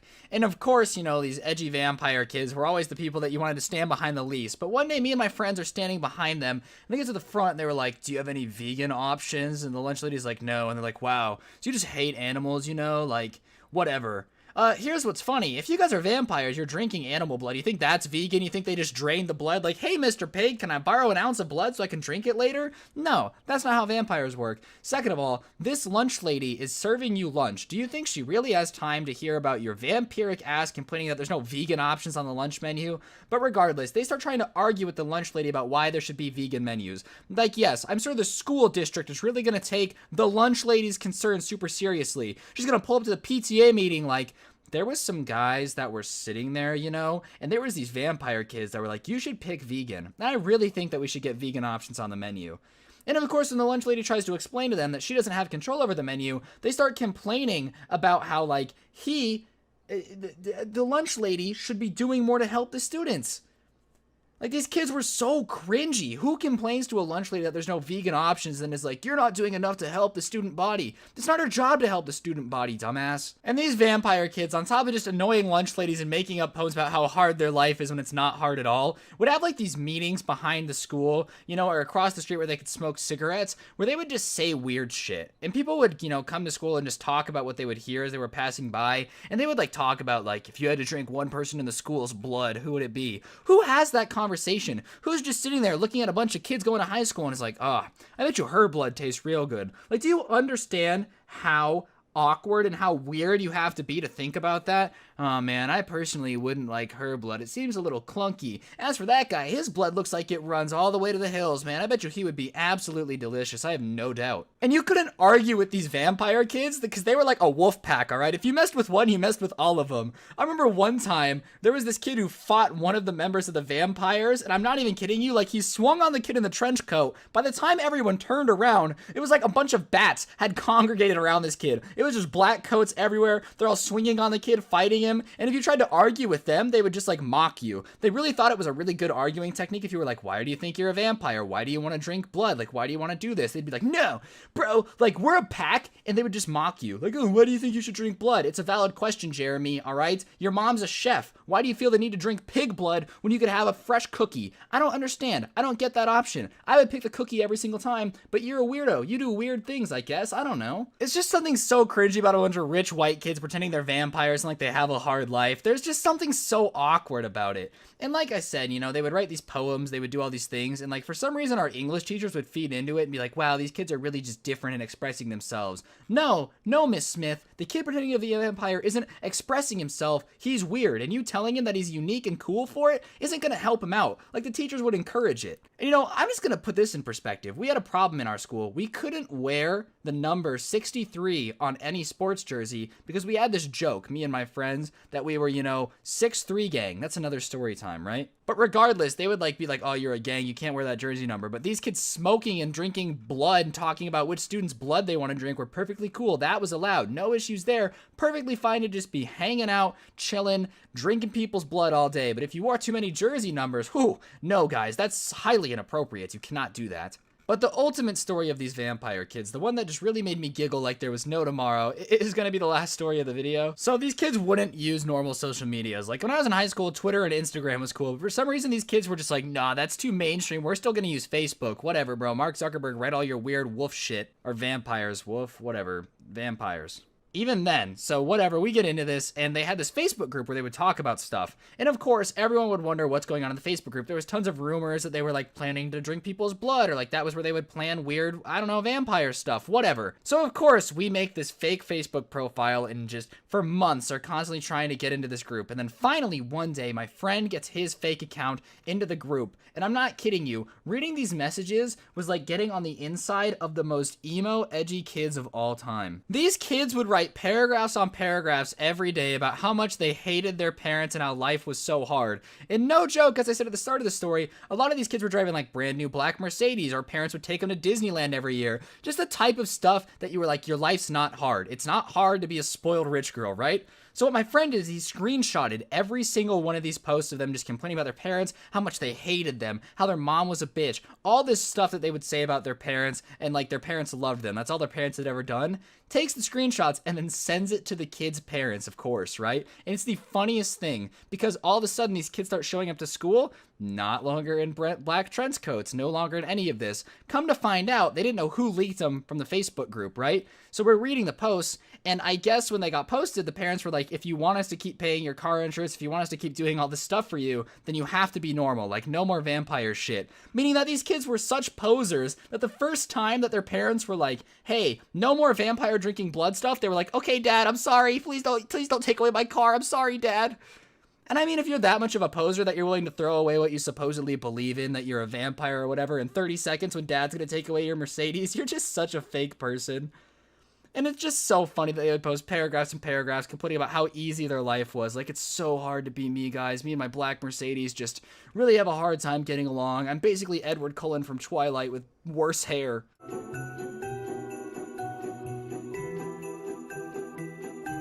Alright guys, what's going on? So I'm gonna keep it a buck here. High school is a pretty weird time, okay? Like, I know a lot of you guys are like, oh, high school is gonna be awesome. And you know, maybe it will be. Maybe it'll be the greatest 4 years of your life. But I'm gonna let you know personally, high school is bizarre. Don't get me wrong, you guys can enjoy it. You just gotta understand that none of it matters and you shouldn't take it very seriously. But there was one particular kid in my high school that took things a little too seriously all the time, and it just got to the point where it was annoying and cringy. And for the purpose of this video, I'm gonna name him Tommy. And you know, Tommy was a pretty okay kid, I guess. It's not like I hated him, but Tommy just had this problem where he couldn't mind his own business, but he also was a goody two-shoes that had to snitch if he ever found anything out. And the reason that combination is so annoying is because, like, look, if you are involved in doing something bad or beg people to find out what they're doing and then snitch, you're just Randall from Recess. Like, you're just the worst. And that's what this kid was, bro.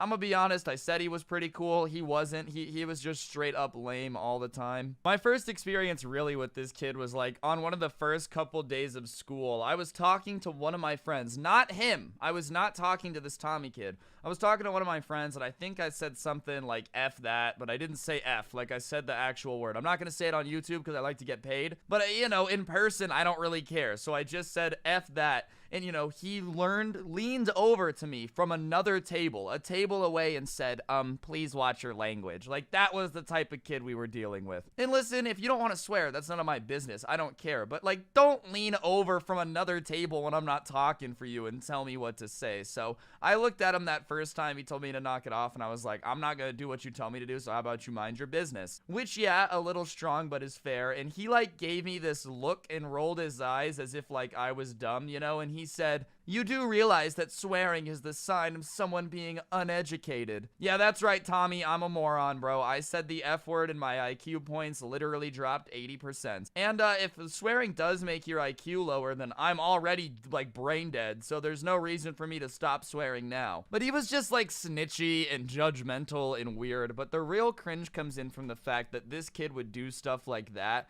and then go to the teachers and be like, I'm not welcome in the lunchroom. The other children are bullying me. And I'm gonna be honest, nobody bullied him, bro. He would just, like, be a little twat, and then people would, like, insult him back. I'll never forget one time he went to this teacher crying about how he was getting bullied because somebody told him to go back to, like, his home or something if he wanted a butler because they weren't gonna do it for him, and that made him feel excluded. But the situation that transpired before that, the one that he was crying and telling the teacher about, all happened because he told somebody that because their parents made less money than his, that they had to clean up his trash at lunch. And listen, man, if you ever look at me and say my parents make more money than your parents, you have to clean up my trash, yeah, I'm probably telling you to go back home if you want a butler. I'm probably saying some meaner things too, but regardless, he would, like, go to the teachers and cry about that, and all the teachers would feel bad for him because he had no friends. But it wasn't like he had no friends because people were mean to him. He had no friends because he just wasn't someone that you ever wanted to be friends with, dude. Yes, if we're going to be friends, then you have to know that if your parents are poorer than mine, then you simply must clean up my trash. Like, who wants to be friends with that? No wonder he wasn't welcome at anybody's lunch table. And it would get even worse than that. He would snitch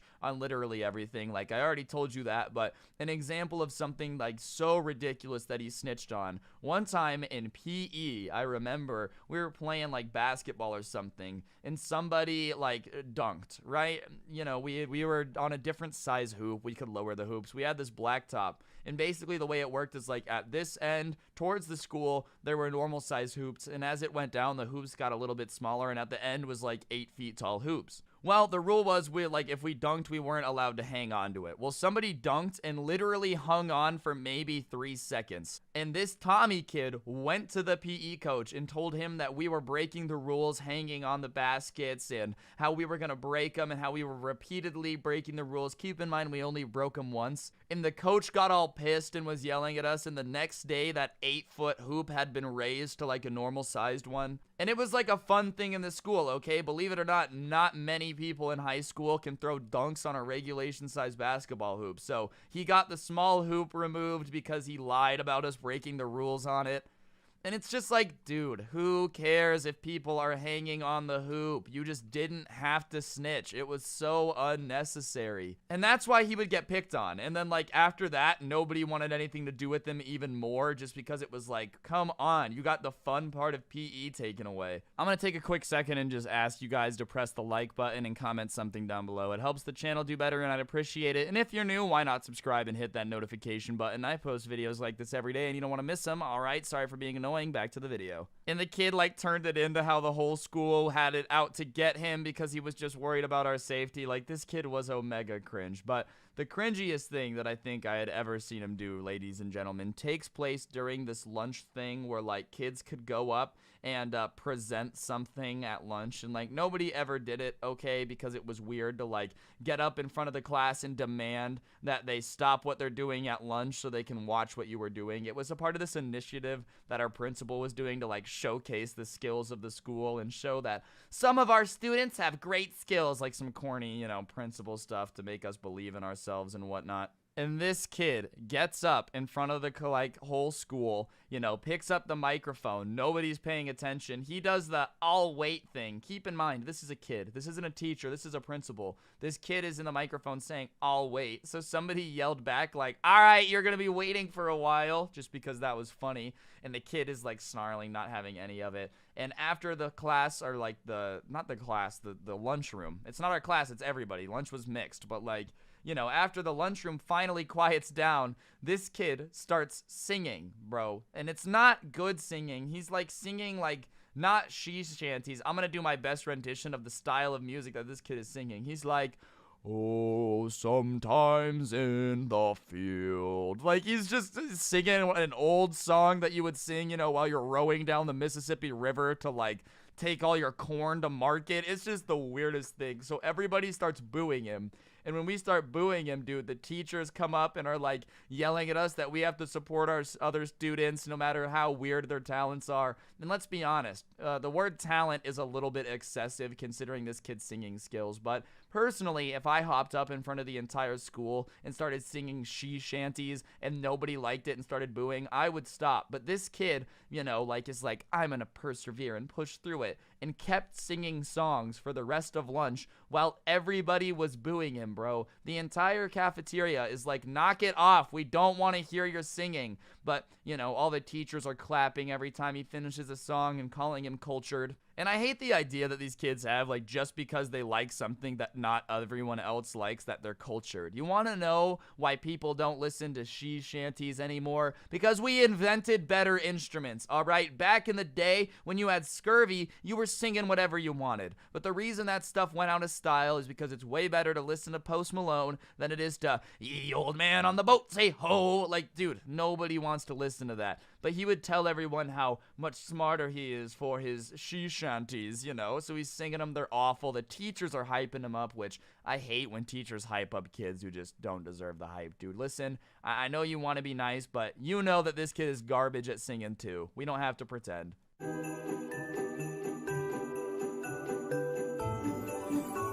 I feel like working in an ice cream store is supposed to be one of those jobs that's like relatively chill, There shouldn't be a whole bunch of pressure involved in scooping ice cream and putting it in a cone. But this person sent me in the story and basically said that for whatever reason, people become unhinged at ice cream parlors all the time, like almost on a daily basis. Yes, somebody freaks out, but this story in particular is one of his favorites from his time working at an ice cream parlor. But regardless, one day this guy has just been scooping ice cream for a while. He's got those ginormous ripped biceps that come with curling out some Rocky Road ice cream after a long day. And for the most part, he says that during the pandemic, people have been like relatively understanding of the fact that, he's not really in charge of store policy. There isn't really much he can do about the fact that like you have to wear a mask, or, he has to sanitize everything between people, so it takes a little bit longer, like all that stuff. Most people are pretty understanding. But one day it's like near the beginning of his shift, and some girl or woman, I guess I should say, before anyone in the comments is like, wow, way to call a grown woman a girl, disrespectful much. And like, yeah, I ain't gonna respect a Karen, bro. Like, that's not about it. But regardless, some woman comes in and immediately is like verbally impatient at the fact that there's a line and it's taking a long time. Keep in mind, there's just extra stuff that he has to do because of COVID, and it's not his fault. Like, believe it or not, the kid who's working behind the ice cream store, the thing, does not want to make you wait forever. Trust me, he wants you gone too. But anyways, like maybe a minute into waiting, she starts being like, can you go any faster? Do they even train you on how to scoop ice cream? You're taking forever. And just overall starts like kind of going at this poor dude who's just trying to scoop ice cream and do his thing, do his job, get everybody out there as fast as humanly possible. And she starts like verbally complaining about how annoying it is that he's taking forever. And the other people in the store kind of look at her and give her a dirty look. So she quiets down like a little bit, you know? So whatever. She waits in line for maybe the 10 minutes it takes for the 3 people in front of her to go, just because it just takes a little bit longer. Whatever. But if you go into an ice cream store, you kind of got to just be patient. If you want Rocky Road that badly, that quick, you obese land whale, just go to the frozen section of Walmart and pick it off the frozen section. I don't know if she was in a land whale or not. That was just, I don't know. I felt like saying it, so I said it. Regardless, you know, she comes into an ice cream store and just, like, is being verbally impatient, you know, kind of yelling at the poor kid, like, hurry up and whatnot. So everybody else is now out of the store after they get their ice cream, and they're only allowed to have, like, certain amounts of people in the store, and she was with the last group of people who came in. You guys get, I don't know. I don't work in, like, a normal job right now, but I'm assuming it's a giant pain in the butt. Regardless, she gets to the front and she starts being like, you know, I think it's pretty ridiculous how long you made me wait. And he's trying to explain to her, you know, I don't want to make you wait, but regardless, my job has certain things that I have to do. I have to take everybody's temperature. I have to clean blah, blah, blah between everything. I have to. It's just what I have to do. And she starts telling him that, you know, that stupid virus isn't real anyways. And like, look, regardless of how you feel about it, it's definitely real. Like, that's what I don't understand about some people, you know? Like, you can say what you want about masks or whatever. I think you should wear a mask. But, like, what do you mean the virus isn't real? It's definitely real. Like, what, you think they just made up the virus itself and it doesn't exist? So she starts lecturing this poor kid about how it's not real and he's a sheep for listening to the media and making people wear masks. And he's like, yeah, okay, my boss told me to do it, and he kind of signs my paycheck, so I kind of got to do what I got to do. Like, that's what he tells her, essentially, is, look, I'm just a teenage kid scooping ice cream, and my boss told me to do it, so I'm just going to do it.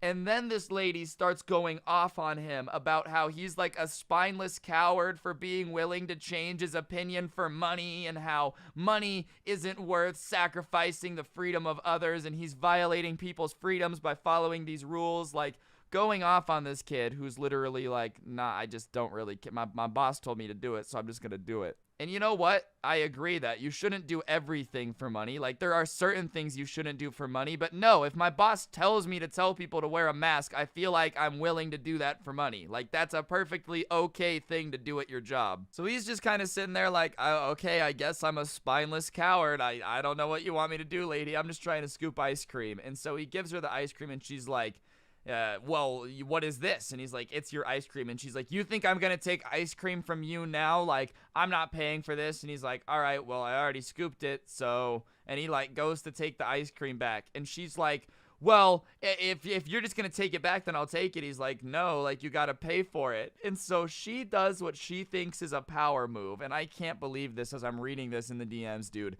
She takes the ice cream and like grabs it with her hand, like the raw ice cream, the scoop of ice cream is now being crushed in these ladies' hand, and she's like squeezing it. So she's just holding a fistful of ice cream, and it's melting and it's getting all over her, like it's making her hand sticky. And she takes it out of like the cone or the cup, I don't know what he put it in, and slams it on like the top of the glass thing and is like, how about that? And like lets her hands go and storms out of the door. And he's like, okay, how about what? Like, you just grabbed ice cream with your hand, covered your hand in ice cream and in sticky, and then left without washing your hand, and now you're gonna have to drive home with a sticky hand. So yeah, you really got me. And even then, dude, like, what is that supposed to teach him? Like, you really think that this kid is gonna sit there staring at that melting scoop of ice cream, watching it slowly dribble down the counter and be like, hello, darkness, my old friend. I've come to talk with you again.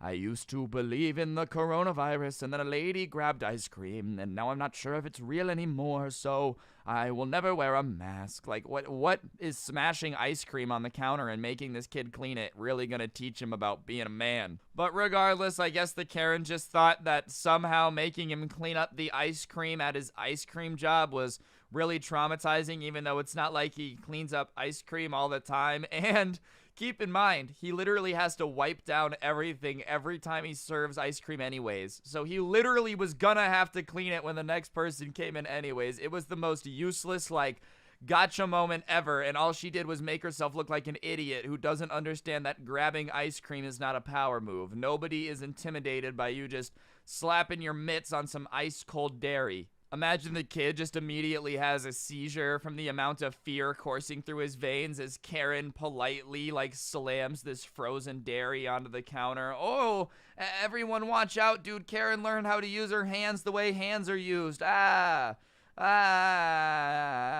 I also love the fact that she stormed out after without washing her hands. Like, she definitely got in the car and grabbed the steering wheel and was like, ah, shit, my hands are really sticky. I should have thought this through. Like, I'm gonna be honest, driving with sticky hands is the worst. Having sticky hands in general is the worst. It just makes you feel like an unevolved creature, dude. And this lady really just drove home with some nasty ice cream hands. Her steering wheel was probably all sticky and covered in that, like, the residue from ice cream after, oh man, yeah, that's a fat L. Way to go, Karen. You definitely taught this kid a lesson. What's going on, guys? It's your boy Scrubby here, back again with another video. Hope you guys are having a great day. I know I am. Today I've got a story time for you guys about a time this simp tried to fight me because I made a joke about his queen. Realistically, dude, it was the first time I'd ever encountered somebody that was willing to throw hands over a fictional character, bro, and it still confuses me to this day. Regardless, I figured you guys would find it entertaining, but before we get into it, be sure to press the like button or no joke, no scam. You are going to become a simp, and without further ado, let's get into it. Sit back, relax, and enjoy. You would think that it's illegal.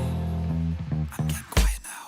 Lay low when you're rich, so I'm piping down. Making out, stack the bread, cause you love the sound. Just so I'm Alright, before we get into the video, I just gotta take a second to say a very Merry Christmas to all y'all out there. I hope you got everything you wanted on your wish list and that you guys are having a great day. Real talk though, back in high school, I had a bit of a problem keeping my mouth shut. It's what made me get so many story times, bro, and I'm not gonna lie, sometimes it also made me get punched in the face, and I deserved it. This was not one of those times, dude. Basically, one day in class, I was sitting there talking to one of my friends who I had known basically my entire life. He was one of my neighbors, so we had known each other for a while. Our moms were good friends. And the other night, we had been hanging out, and we were watching this show, and he was really into anime, my friend. And we had been watching Attack on Titan, you know? And I had made a joke about Attack on Titan and, like, anybody who was super into that show being cringe. And I was just messing around. My friend was really into the show, right? And so I just made a joke about it being cringe because we were talking about the show in class. And there was a kid in front of us who I knew was really into anime. And like I said, I was saying it more to like bait my friend who was sitting next to me than I was to piss off anybody else. But apparently this kid who was sitting around us, dude, just couldn't stand the fact that I had just insulted Attack on Titan, dude. Because as I'm laughing with my friend about the joke I just said, I like feel a tap on my shoulder and I turn around and this kid is standing like way too close to me. You know when somebody is just a little too into your personal bubble and it just starts to make you uncomfortable? And that's how close this kid had gotten to me. And I'm kind of feeling suffocated a little bit. I'm like, all right, bro, what's up? And he says,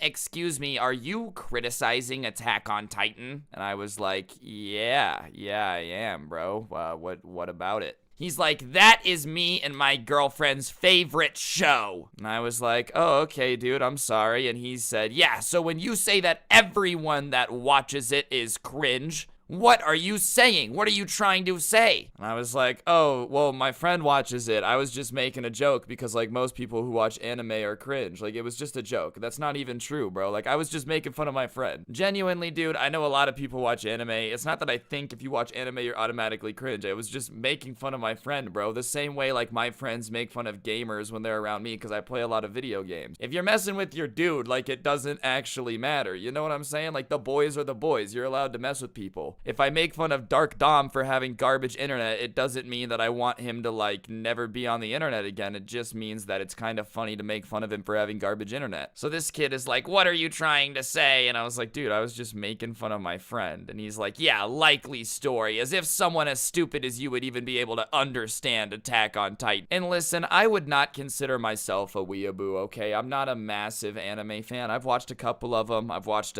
Cowboy Bebop, Hunter x Hunter, Attack on Titan. All the very basic ones that are like very popular, that's what the ones that I've been into. Make fun of me in the comment section down below, whatever. Yes, I'm very basic. I'm not an expert on anime, bro, I swear. Sometimes I'll admit that I've watched Hunter x Hunter and I'll see comments like, LMAO, basic. Like, yes, I'm American, bro. I know nothing about Japanese cartoons. I'm doing my best out here. Netflix recommended it. It was good. I'm sorry. Anyways, he's like pressing me and I'm just sticking to my story, which is true. He's like, all right, dude, listen, I wasn't making fun of you. And he keeps insulting my intelligence, which is just, annoying because it's like, dude, I'm not dumber than you because I like don't enjoy anime the same way. I was just making fun of my friend. This conversation had nothing to do with you. And so he keeps insulting me, and at this point, I'm not gonna lie, I lost my patience, so I decide instead of being the nice guy that I'm just gonna send it.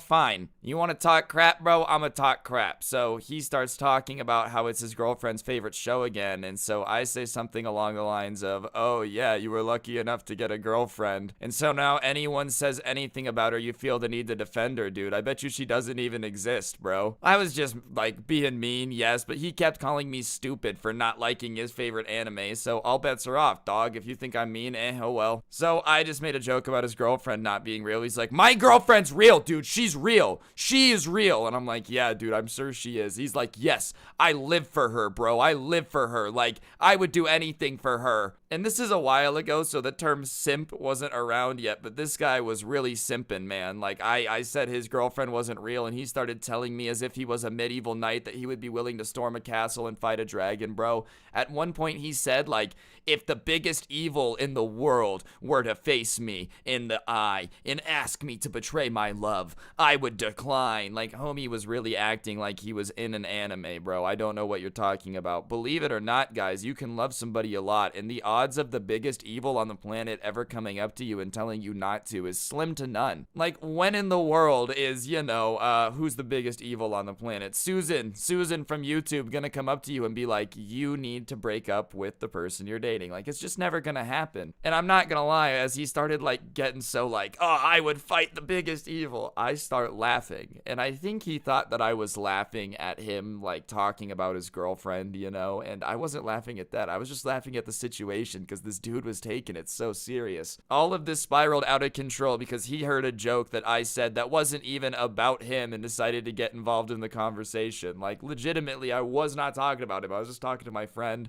and now he's telling me how he loves his girlfriend and he'd do anything for her. I'm like, cool, bro. I think fine. And he goes, are you dare to laugh at me? Are you daring to laugh at me? And I'm like, dude, yeah, I'm laughing at you. And he's like, do you want to fight? Do you want to fight? And I'm like, oh my God, this guy is really trying to fight me right now. And he looks at me and says that if I dare to question like the strength of his maiden, which is a very old-fashioned way of saying things, bro. Like, maiden seems like something I haven't heard since that one Disney version of Robin Hood with the fox. Like, that's just an old-fashioned word. He's like, if I dare to defy the strength of my maiden, then I want to fight you.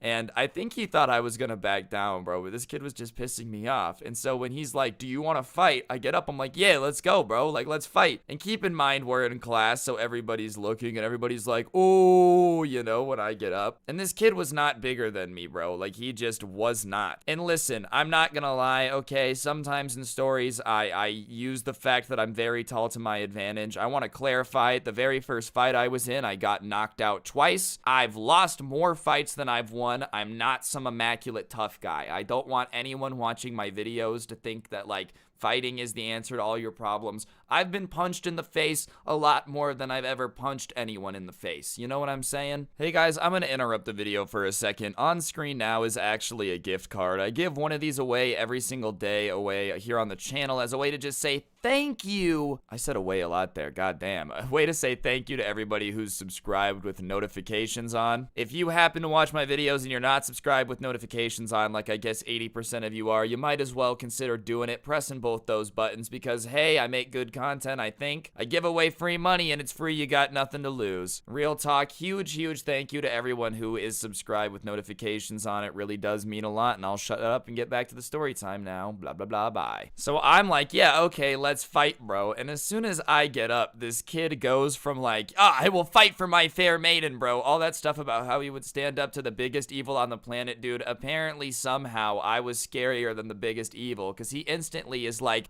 fighting in class would be very inappropriate. And I'm like, all right, well then let's go. Like, let's fight somewhere else, bro. Like, after school, are you trying to fight? And the teacher at this point is like, hey, because I guess the teacher, he didn't really care that we were arguing, but I guess they're like required scared to snitch if they hear something going on about like a fight outside of school or something. So he was like, ah, crap, I'm gonna have to do paperwork. So he starts telling us to settle down. But yeah, dude, this kid was all tough, saying he was gonna stand up to the biggest evil on the planet for his girlfriend that I said didn't exist. And I stood up to him, bro, and he was like, ah, nah, I think fighting in class just isn't good. So after class, dude, we get out into the hallway and everybody's just kind of looking at me and him, and I look at him and I'm like, all right, dude, do you want to do this? And the entire class, he had been like avoiding eye contact with me. I'm like, do you want to do this, bro? Like, you said you wanted to fight. Like, do you want to fight? And he looks down, he's like, no, I don't want to fight. And I was like, why would you say that? Like, I don't want to fight either, dude. Like, I really didn't want to fight you. You just kept saying that you were going to, like, fight the biggest evil for your fair maid and then said you wanted to fight me. I was minding my business trying to tell a joke to my friend, dog. Like,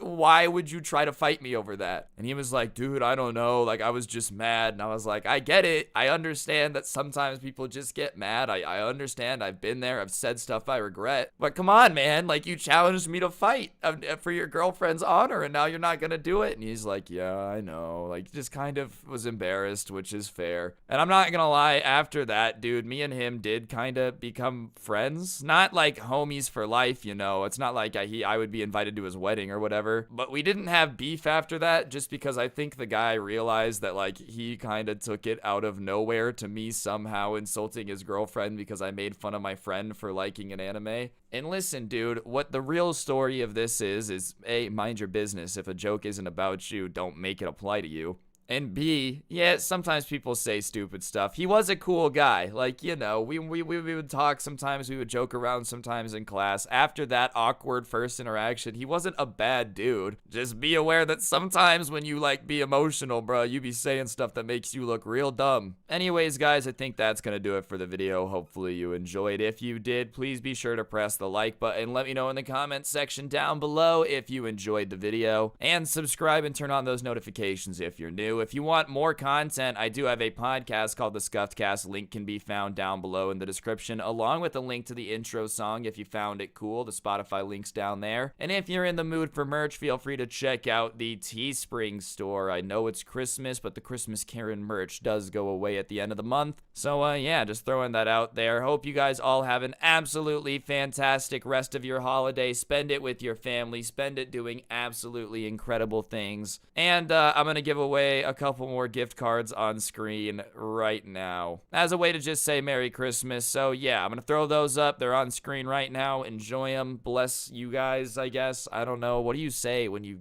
give presents away on Christmas? You're welcome? That just seems like petty. I'm not saying like, oh, you're welcome, like I deserve a thank you. Like I'm doing it because I'm grateful for you guys.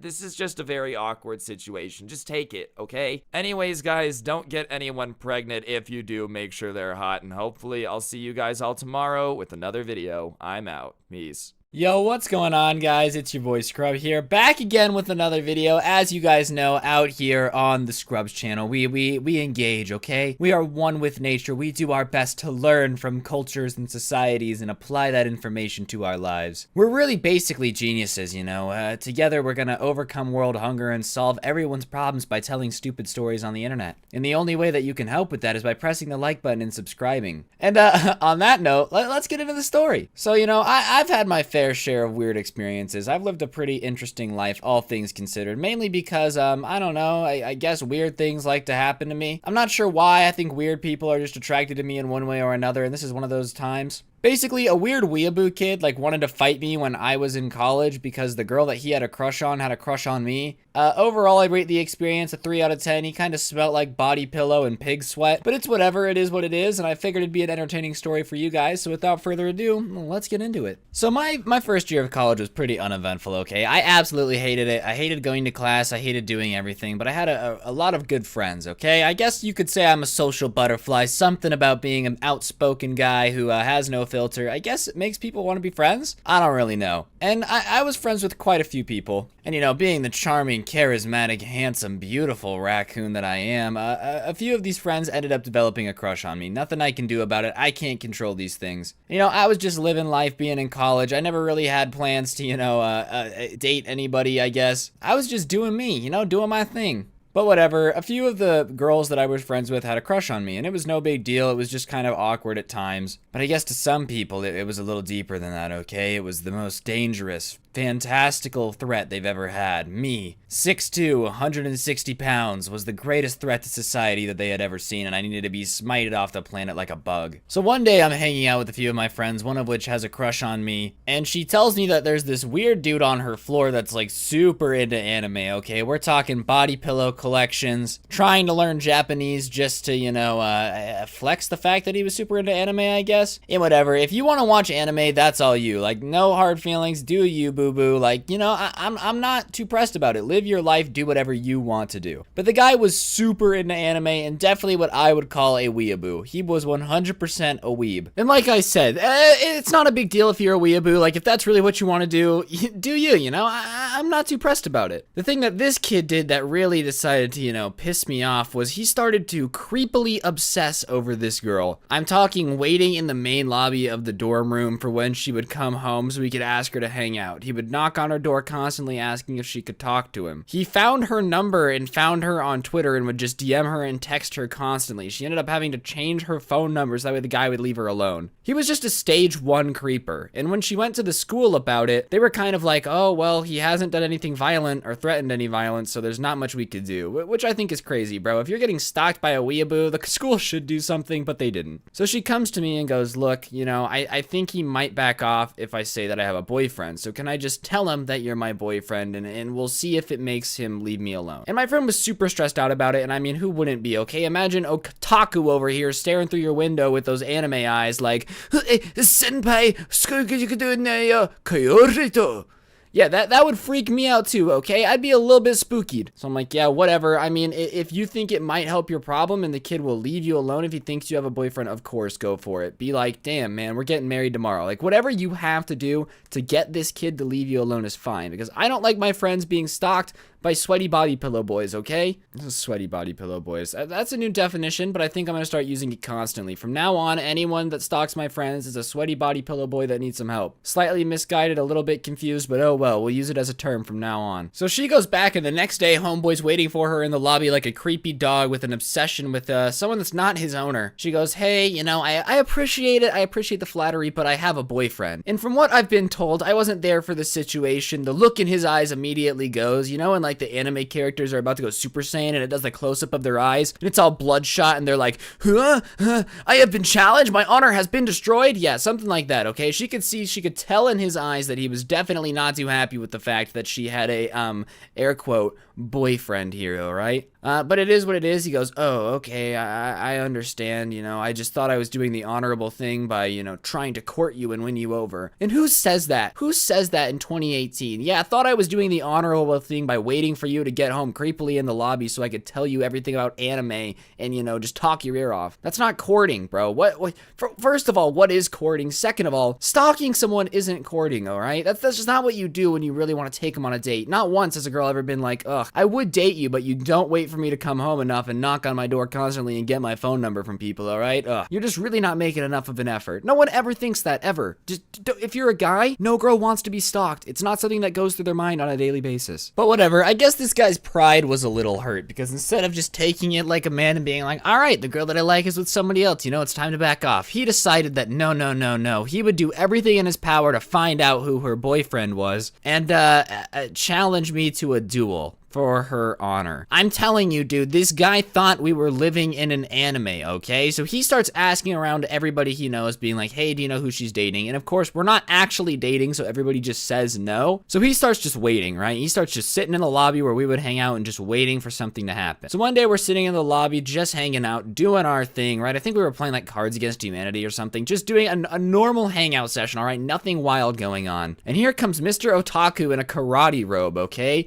A karate robe down the stairs into the lobby of the dorm. And as soon as he walks in, the girl goes, oh God. And I look up and I see it and I crack a smile, right? And he walks me through the group and he goes, who is, let me make up a name for her, Samantha's boyfriend. Who is Samantha's boyfriend? And we're all smiling and I don't remember exactly, like, I'm not like, oh yes, that's me. This is my pretend role. We're all giggling and he goes, who is Samantha's boyfriend? And she goes, he is. And she points at me. And all right, first of all, Samantha, I didn't have to pretend to date you, okay? Snitching me out to the kid in the karate robe was not the cool thing to do, all right? right? I mean, damn, if that's how it's gonna be, how am I ever supposed to deal drugs with you, all right? You're gonna snitch me out first thing. The cops are gonna walk in immediately. You're gonna be like, it was Ryan. I can't live like that. Way to go, Sam. I thought I had your back, you know, but it's whatever. It's fine. I guess I'll deal with it. I know who you are now. You're a fake friend. So he walks up to me and goes, I'm challenging you to a duel for her honor. And I'm like, all right, G, first of all, I don't know what you mean by duo. Like, are we gonna slap each other with salmon or something? I don't know. And he goes, no, we're gonna fight. And in my head, here's what I'm thinking. Listen.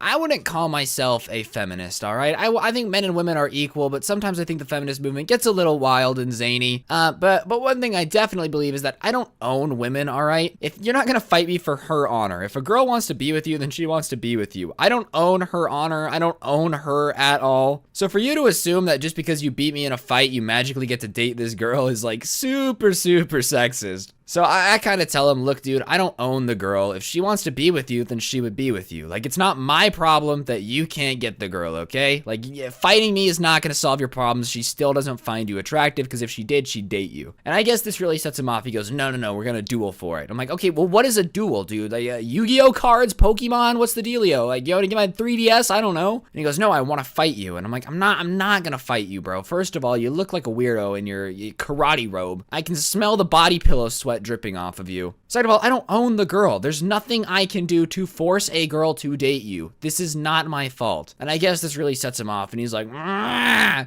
And he goes and he tries to swing at me, and I'm like, bro, what are you doing? Why are you doing this? Please do not swing on me with your gross weeaboo hand. By the way, it's not that weeaboos are gross, all right? It's just that this kid never showered. I don't know. Maybe he thought it was boosting his power level, or that like his man stink BO smell would like attract women. I don't know. But it was not a pleasant experience, okay? Smelling this kid was a lot like, I don't know, sniffing farts. It was just not fun. But whatever, here's this kid swinging on me because I won't fight him for the honor of a girl that I'm not dating, that I don't own. And he thinks he's looking savage, all right? He had the karate robot, and I think in his head, the punches he's throwing are like the most beautifully formed arcs that are gonna nail me in the forehead. When in reality, he's just kind of flailing his arms around like a dead fish. And as you know, I've told stories on the channel before, I can't really fight. But this is the one instance in my life where I knew I could just beat this kid like a pulp. But I don't want to hurt him because clearly I think there's a deeper issue at play here. And I don't really want to touch him either. Like, I don't want to pin this kid to the ground and have to hold him there. Are you kidding me? Then I gotta smell otaku for the next hour? No, thank you.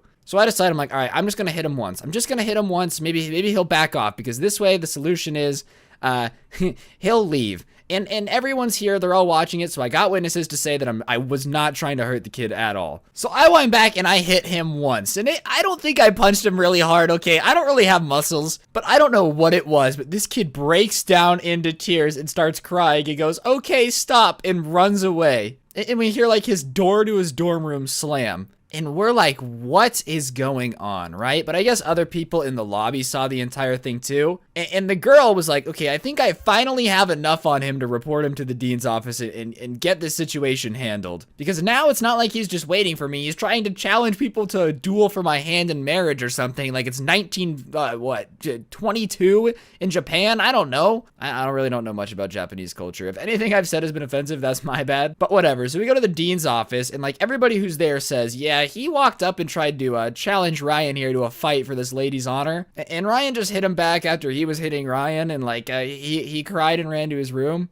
And they put out a protection order. He couldn't talk to her for the rest of the year. They didn't make him move out or anything, which is crazy to me because this dude was clearly not all right. But I guess it is what it is. She stopped getting harassed. I got to punch a weeaboo, and I got this story out of it. Moral of the story, don't try to fight people for a woman's honor in 2018. 2019 or any year. You're just weird. Guys don't own women, and it's not my job to fight for their honor. Second of all, don't fight me, all right? Because one time I punched a weeaboo so hard he cried.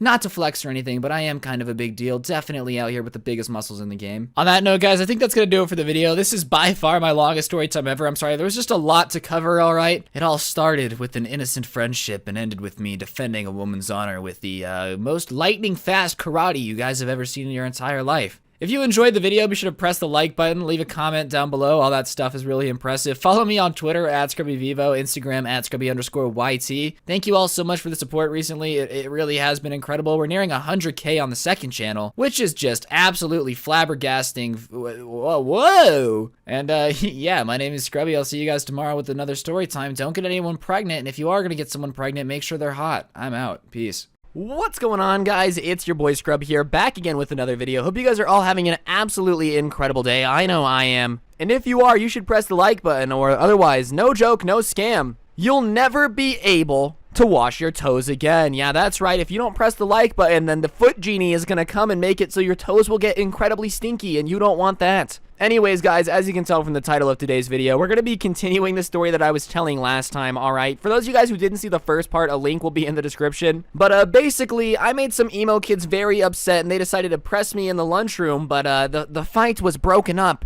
thankfully, by a brave stranger who came in and saved my life. But, that wasn't the end, because apparently these emo kids were so mad, they were like, then we'll take the combat outside of the school. And, this part 2 is going to be a little long and complicated, so buckle your seatbelt, and without further ado, let's get into it. So a little bit of a recap. Basically, one day in my art class, which is filled with weeaboos, I made a joke about how the anime community is a little cringe, and those kids got super mad and tried to fight me in the lunchroom. And I thought that was going to be the end of it, okay? After the lunchroom incident, I was like, dang, these kids are going to realize that maybe trying to fight me for no reason is a really bad idea, and they're not going to mess with me anymore. And they didn't mess with me at school, okay? The anime incident happened on a Wednesday, and for the rest of the week until Friday, there was no sweat. There was really nothing going on. There was nothing that was making me think that these anime kids were about to start jumping out of the trees like Japanese surprise attacks and trying to drop bombs on me, okay? Because surprisingly, when someone leaves you alone for 2 days, you're not like, yes, they are plotting my eventual destruction. You're like, dang, these kids are probably going to try to leave me alone.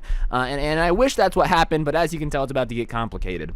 And before I had a car and could drive, I had to walk to school. I lived relatively close to my school, so after school I would have to walk past the buses, and it was probably a 5-minute walk to get from my last class back across the street into my neighborhood so I could actually get home. And for the most part, you know, I really didn't think that anyone was ever gonna like follow me home or anything, because that would be weird. It's not every day you're like, that group of anime kids wearing Naruto headbands looks creepily following me. Maybe they're gonna follow me to my house and then challenge me to combat in the driveway. That's just not something you really expect to happen. So whenever I would walk home, I wasn't very conscious of like who was behind me or who was following me, because it's just not something I think about on a daily basis, is who's going to try to follow me home. Call me crazy, it just never really crossed my mind. Plus, I would look really paranoid if that did cross that line. Like, imagine if I started this story. So basically, I think people are perennially trying to stalk me, and so I'm always looking over my shoulder because I'm super paranoid. In fact, whenever I see a cop car, I drive full speed and crash into it just to make sure that they're not following me anymore.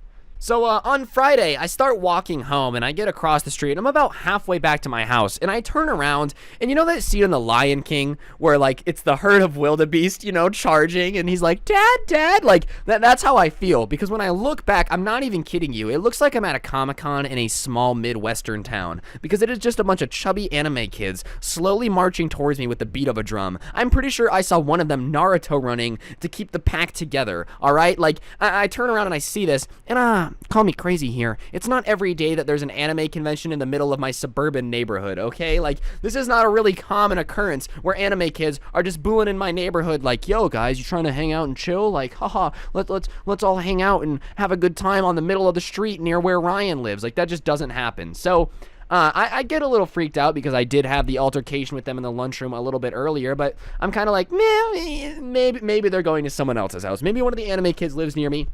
It's not that big of a deal. So I start taking another path home. I start to do the zigzags, because I saw one time on a podcast that if you take 4 right turns and people are still following you, then you know they're following you because you went in a circle. So I do the strategy, and I basically go in a big loop around my neighborhood and then like back towards my house, and they're still following me. So at this point, I am confirming that I have a weeaboo pack on my tail, which is guaranteed to basically follow me until I either do one of two things: stop walking, and they can slowly eat me alive like a bunch of zombies, or, and hear me out here, I disappear, and I have my Harry Potter invisibility cloak ready at all times. That's a joke. I can't go invisible. Surprisingly, I wish I could. That would be super sick, but if you subscribe, you can turn invisible. I've tried it. So, during all this, when I'm realizing that these kids are following me and I'm doing this giant loop, I started texting some of my friends, and I'm like, hey, can you guys meet me at my house? I have a group of weeaboos that are following me. And thankfully, I do have a group of good friends, because when I'm starting to go down my street and I can see my house, I see Grant and our other friend's car parked outside, and there's about 6 kids just standing there in my driveway, because I warned them that I have a pack of wild weeaboos that are hunting me down. And I'm not even kidding you, these weeaboos were like a wolf pack, okay? Like, they were howling. At one point, I'm pretty sure sure I saw one of them blink, but it was the lizard eyes, like Mark Zuckerberg. Like, the lizard people are real and they are weeaboos, everyone. Be very careful. So I start walking towards my house and I realize that I have about 8 friends standing in the driveway, right? Like around 8, 6, 7, 8, somewhere in that range. I don't remember exactly how big my team was. And there's about 14 weeaboos, so we're still outnumbered, all right? And you know it's not going to be a good situation if 8 of your best friends show up and you're still outnumbered 2-1. Like, this just doesn't seem like good odds. So I start walking towards my house, and as I get closer to my house and I cross the street and go into my driveway, the weeaboos suddenly pick up speed. And I don't know if they were trying to be comical, if they were trying to catch me off guard, and they're like, we're going to challenge him to combat but make him giggle first, but I'm not even kidding you. Have you ever seen 15 teenagers in Naruto headbands, Naruto running down the street towards your house? Because I have. I don't know what they thought was like cool about that. It wasn't very intimidating. At no point was I like, wow, you see the way they Naruto run, Grant? That's impressive. I don't know if we should fight them. Like, I don't know what they were going for, but they were Naruto running down the street towards me when I step into my driveway.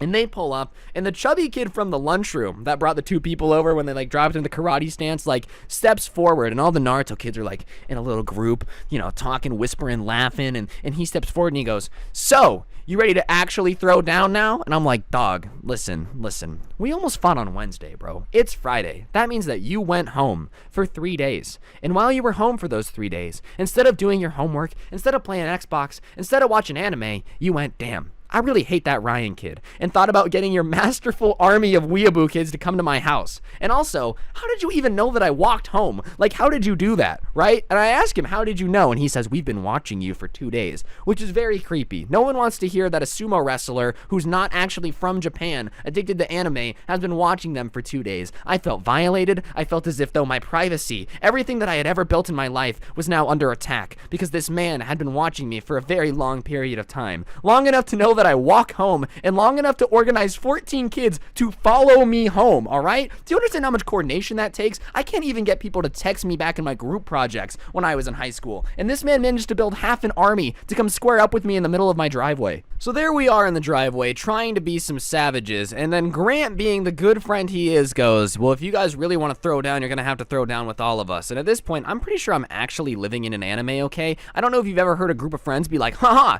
if you mess with one of us, then you mess with all of us, ahaha. But I'm pretty sure that's what Grant was doing. We were actually in a live episode of Naruto, and my parents weren't gonna be home for like another hour or 2.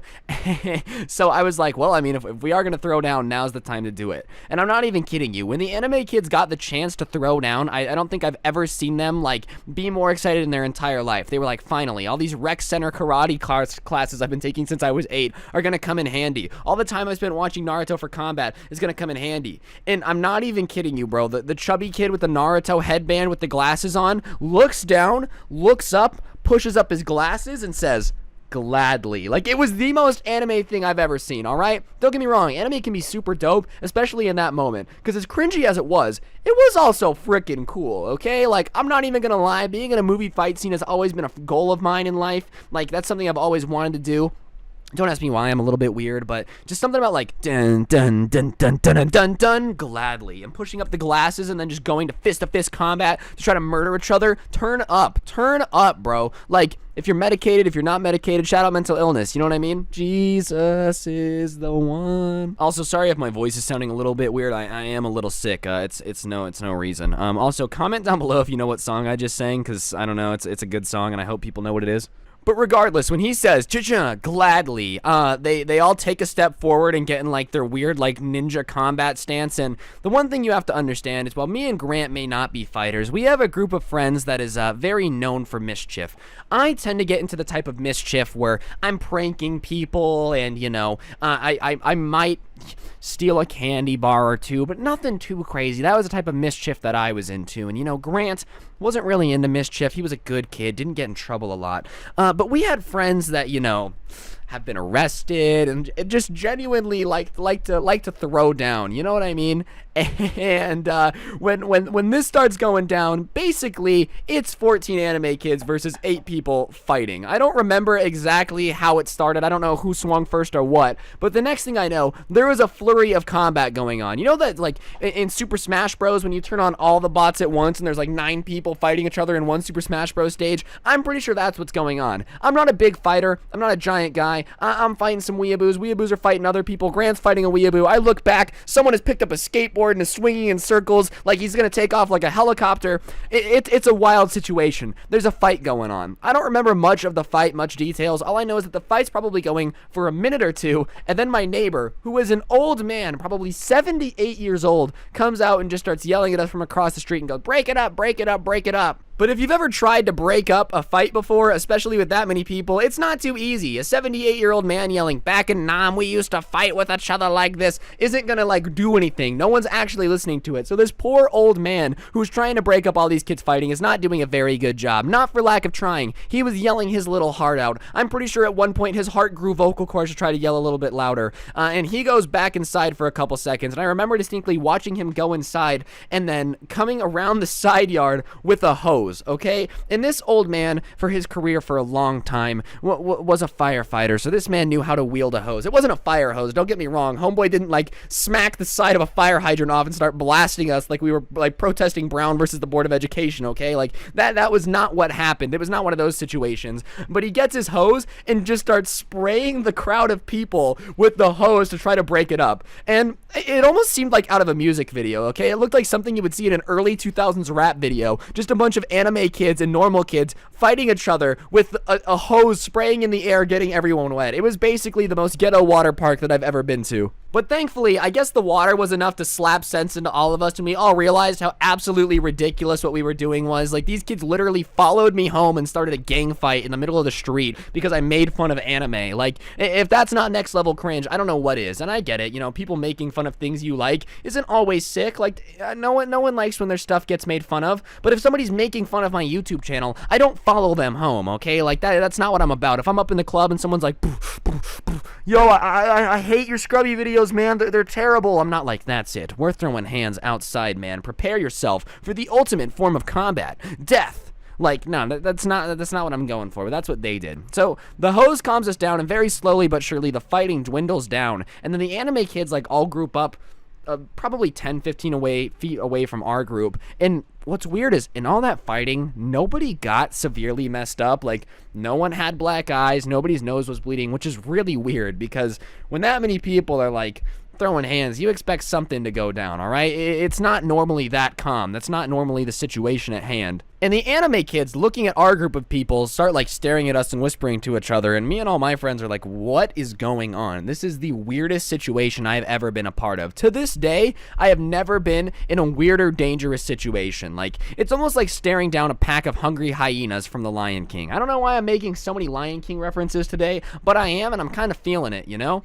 So my group is kind of like, hey, Hakuna Matata, we shouldn't have done this, whatever. We're just going to keep booing. There's another Lion King reference for all you savages. And we just like kind of look at them and are waiting for them to leave. Because this is my house. I don't know if they were trying to stare us down to see who would leave first, but I'm not moving because these weeaboo kids are outside. Like, first of all, my parents would be very confused when I went, Mom, we have to buy a new house because I fought a bunch of anime kids outside. Like, that's not what my mom would be down for. She'd probably ground me, at which point I'd be even closer to the house that the weeaboo kids are now taking over. And no one wins in that scenario. So after a minute or two about just staring at us with this intensity of like, I am the next Hokage, and I have discovered the secret to the formula of life. Their leader, chubby glasses Naruto headband guy, walks up to us and says, my clan respects your combat, and we prefer to have no further altercation, and bows, like puts his hands together and bows. Keep in mind, this dude's name is Clarence, and he is a chubby white kid. So if you've ever been bowed to by a Clarence like that, it's a weird feeling. I know why kings like it now, though. If I was a king, I'd make everyone bow. I'd make everyone walk around bowing. Everyone would look at their feet and not know where they're going and be walking into stuff. It'd be chaos, but being bowed to feels pretty dope. And so I didn't know what to do. So I bowed back because I don't know what to do. He stayed bowed for a weirdly long time. Like for 30 seconds was just bowed. And I was like, okay. So I bowed back and he goes, you're very respectful in combat. And then goes back to his group and they walked away. They didn't say any words. I don't know where they were going. I don't know if they knew how to get out of my neighborhood because they had followed me home. But they walked away. And I don't know how they explained to their parents what they were doing. They're like, oh yeah, I'm part of an after-school program where we challenge people who disrespected us to combat. But I guess, you know, to each their own. You know, I guess people are a little wild and a little zany out there.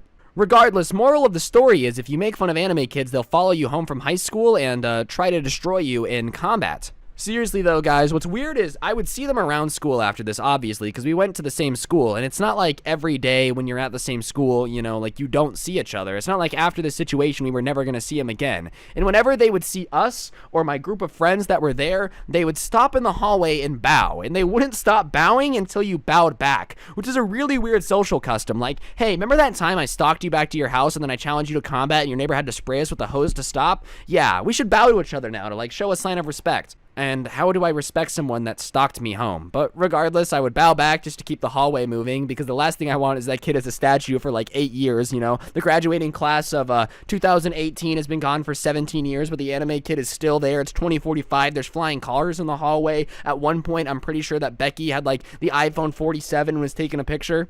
So, yeah, I guess one thing I can say about the Weeaboo kids is they are very respectful after you best them in combat and get sprayed with a fire hose together. But, yeah, if you guys enjoyed, there's going to be a playlist and the first part of the video down below. If you watch this one first, then you're a naughty little boy who doesn't follow the rules. But if you want to see more stories I've made about weird kids and stuff and about my life, you should stick on the channel and watch a couple more videos, because I've got a ton. There's a playlist down below if you want specific videos that you should just watch and see. But, yeah, if you're new, stick around, watch a couple more videos. If you turn on notifications, you can also get a shout out by sending it to me over on my Instagram at Scrubby. Today's notification shout out goes to Swaglord87. I liked your name, so I decided to give you a shout out. Big thank you for having on notifications. I greatly appreciate it. And on that note, don't get anyone pregnant. And if you do, make sure they're hot. Have an absolutely incredible day, and I'll see you guys tomorrow with another video. I'm out. Peace. What's going on, guys? It's your boy Scrub here, back again with another video. Hope you guys are all having an absolutely fantastic day. I know I am. If you are, be sure to press the like button. Otherwise, no joke, no scam, you'll never be able to fly. Yeah, that's right. I talked to my man Superman, and he said that if you press the like button, you'll actually be able to fly. Test it out. Press the like button for yourself, and, you know, if you start flying, you know who to thank. Anyways, guys, it's your boy Scrub here, and as you can tell from the title, today I'm going to be telling you guys the story of the time I, accidentally made a gang of weeaboos be my #1 enemy, alright? I don't really know exactly how the, beginning of this went down. All I know is that one day, I was chilling, and next thing I know, a gang of weeaboos had me cornered trying to make me kung fu fight them like I was Po in Kung Fu Panda, alright? And I don't know how many of you guys have seen me. If you want to know what I look like, you can head over to my Instagram at Scrubby and take a peek, but I am definitely not a kung fu master. But regardless, I know it's going to be a story that you guys are going to find entertaining, so that's what we're going to be doing today. And yeah, without further ado, let's get right into it. So at my high school, there were just gangs of weird kids always roaming around the halls. As you guys know, I've told a lot of stories about the group of emo kids that would always try to, like, start stuff with us in class, or there was a group of kids who thought they were werewolves, but the most dangerous group of all was the weeaboos. And the reason that these kids were so dangerous is because I'm convinced these kids actually thought that they lived in an anime, alright? Like, these were the type of kids, if a teacher said their assignment was late, they'd be like, huh, you've thought that you've outsmarted me, but truly it was you that have been outsmarted. I challenge you to combat, Mr. Pemberton. We must fight now, to the death. Like, those were the type of kids that these kids would pretend they be. They actually thought they were living in an anime. Some of them would come to school in cosplay. I remember there was a subset of the anime kids that would wear school uniforms to school just because kids in anime would wear uniforms. Like, imagine your school not making you wear uniforms and you go, nah, people in anime wear uniforms though, and they would just match every day. It was a really weird world. And for the most part, the kids kept to themselves outside of arguing with the teachers every now and then. There were enough weeaboos where they, like, were kind of contained and you didn't have to deal with the cringe at any given moment. But one of my favorite skills, one of the things that I'm best at is you know, talking crap. I'm not gonna lie, I've got a big mouth. I tend to get myself in trouble with it. And regardless, weeaboos aren't exactly scarily intimidating, okay? Yes, they might try to threaten to fight a teacher over a homework assignment, but for the most part, they're not actually gonna do anything because they're all 5'4" white kids that grew up in the suburbs and aren't actually intimidating at all. Like, if these kids started whipping out katanas, you know the scene from Indiana Jones where the guy's like swinging around his sword and Indiana Jones just ends it in 1 second? Like, I feel like that's what these kids would be like, okay? They'd get in a karate stance and be like, haha, you thought you have outsmarted me, but today, and then you'd punch them in the face and they'd just start crying and be like, I was not prepared for combat of this level, aha, like that's the type of kids that these people are. But regardless, you know, most of these kids were pretty wimpy, and so everybody would make jokes every now and then. And I had a class with an unusually large weeaboo population. I was in art, which for some reason attracted weeaboos. I don't know what it is about art, but basically every other kid in the class, I swear, had Naruto headbands tattooed on their forehead and thought it was a good idea, alright? And trust me, Naruto can be pretty cool, but you shouldn't get the headband tattooed on your forehead. What if it's cold? Then you're just sweating into a headband for no reason. But regardless, in my art class, there was an unusually large amount of weeaboos, and I had a class, a friend in my class who, you know, me and him would talk and goof off and have ourselves a good time. And one day, I was sitting in art class, and I started making jokes about weeaboos. I started doing the anime voice like, haha, you thought you've outsmarted me, but I go to a school in the suburbs. Ahaha, I have learned the way of the Kung Fu Master. Like, I was just kind of making fun of them doing the anime announcement voice, just goofing off, and I didn't think anyone was going to take offense, okay? Because one thing that I think is important, you have to be able to get made fun of, all right? Like, if someone's making fun of me, oh, haha, Scrubby's an idiot because he makes story times every day, you got to just take it on the chin. People aren't always going to like you. And that's okay. And it wasn't like I was saying that weeaboos need to, you know, be banned from the school or anything. I was just making fun of the fact that they think that they live in an anime. And I thought I was being relatively quiet. I thought my friend was really the only one that could hear me, but he started laughing really loud, which of course got the attention of all the other weeaboos in class. And because I was making fun of them doing the anime announcement voice, I guess they had a team meeting after school, okay? Like all the weeaboos got together and decided that this season on their anime, they were going to have to fight the evil villain Ryan from their art class who was making fun of their anime lifestyle. Like, I don't really know what the plan was, but the next day I walk into school and I go to put my backpack in my locker, and there's a note on my locker written in, like, not Japanese, but a very flowy English. Like, it looked like somebody was trying to do the Japanese letters, but make it so that it could still be read in English. And it basically says, "We know that you are our enemy," or something, like some really overdramatic thing. And listen, for any weeaboos watching this, I wasn't your enemy. I really, really, really, really don't care. Like, if you watch anime, that's cool. You guys are a little cringy sometimes. You know, wearing school uniforms to match with your favorite anime is a little weird. I'm sorry. Like, if that's offensive, then hey, I guess I'm really offensive. But regardless, apparently I am their enemy, okay? They leave this passive-aggressive note on my locker.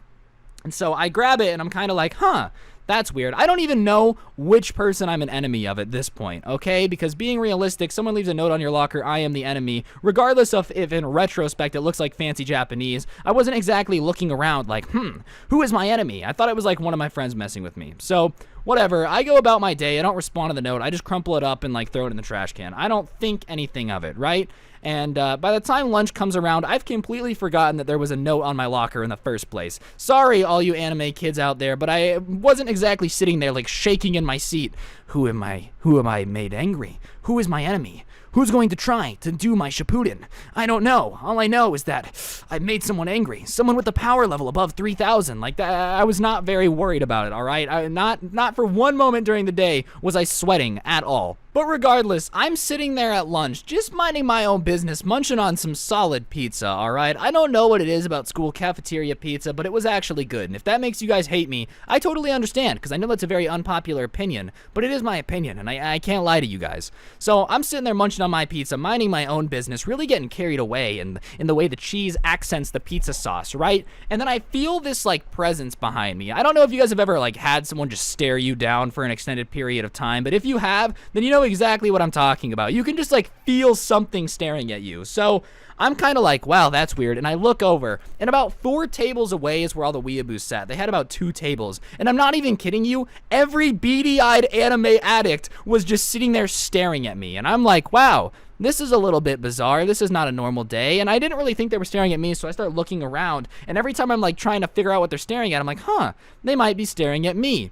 So after staring at me for a little bit, I just kind of started like gesturing at them. Like, I'm not going to lie, I may have thrown up a middle finger or two, but I was just trying to get them to stop staring. Have you guys ever tried to eat with somebody staring at you? It's like they're looking into your soul, all right? I don't want anyone watching me munch on anything, because munching is a very private part of my life. I munch when I'm in the shower. I munch when I'm, you know, going to bed. I just like to eat, okay? I do. I like to eat. And if you're going to stare at me while I eat, I'm not a fan of that, all right? This is private. This is personal time. That's like looking at somebody in the shower. Eating is a personal thing. It's not really. It's not that deep. But, like, people staring at you is just weird, especially when you don't know them and it's a bunch of anime kids that are looking at you like you actually just burned all of Japan to the ground. So they continue staring at me and I keep gesturing at them, and finally the leader weeaboo, who I can only describe as a chubby version of Naruto. Like if Naruto weighed a solid 600 pounds and wore a headband, that would be pretty accurate compared to what this guy looks like. Gets up and starts walking over to me, and I'm not even kidding you, is wearing a real Naruto headband in school. Like,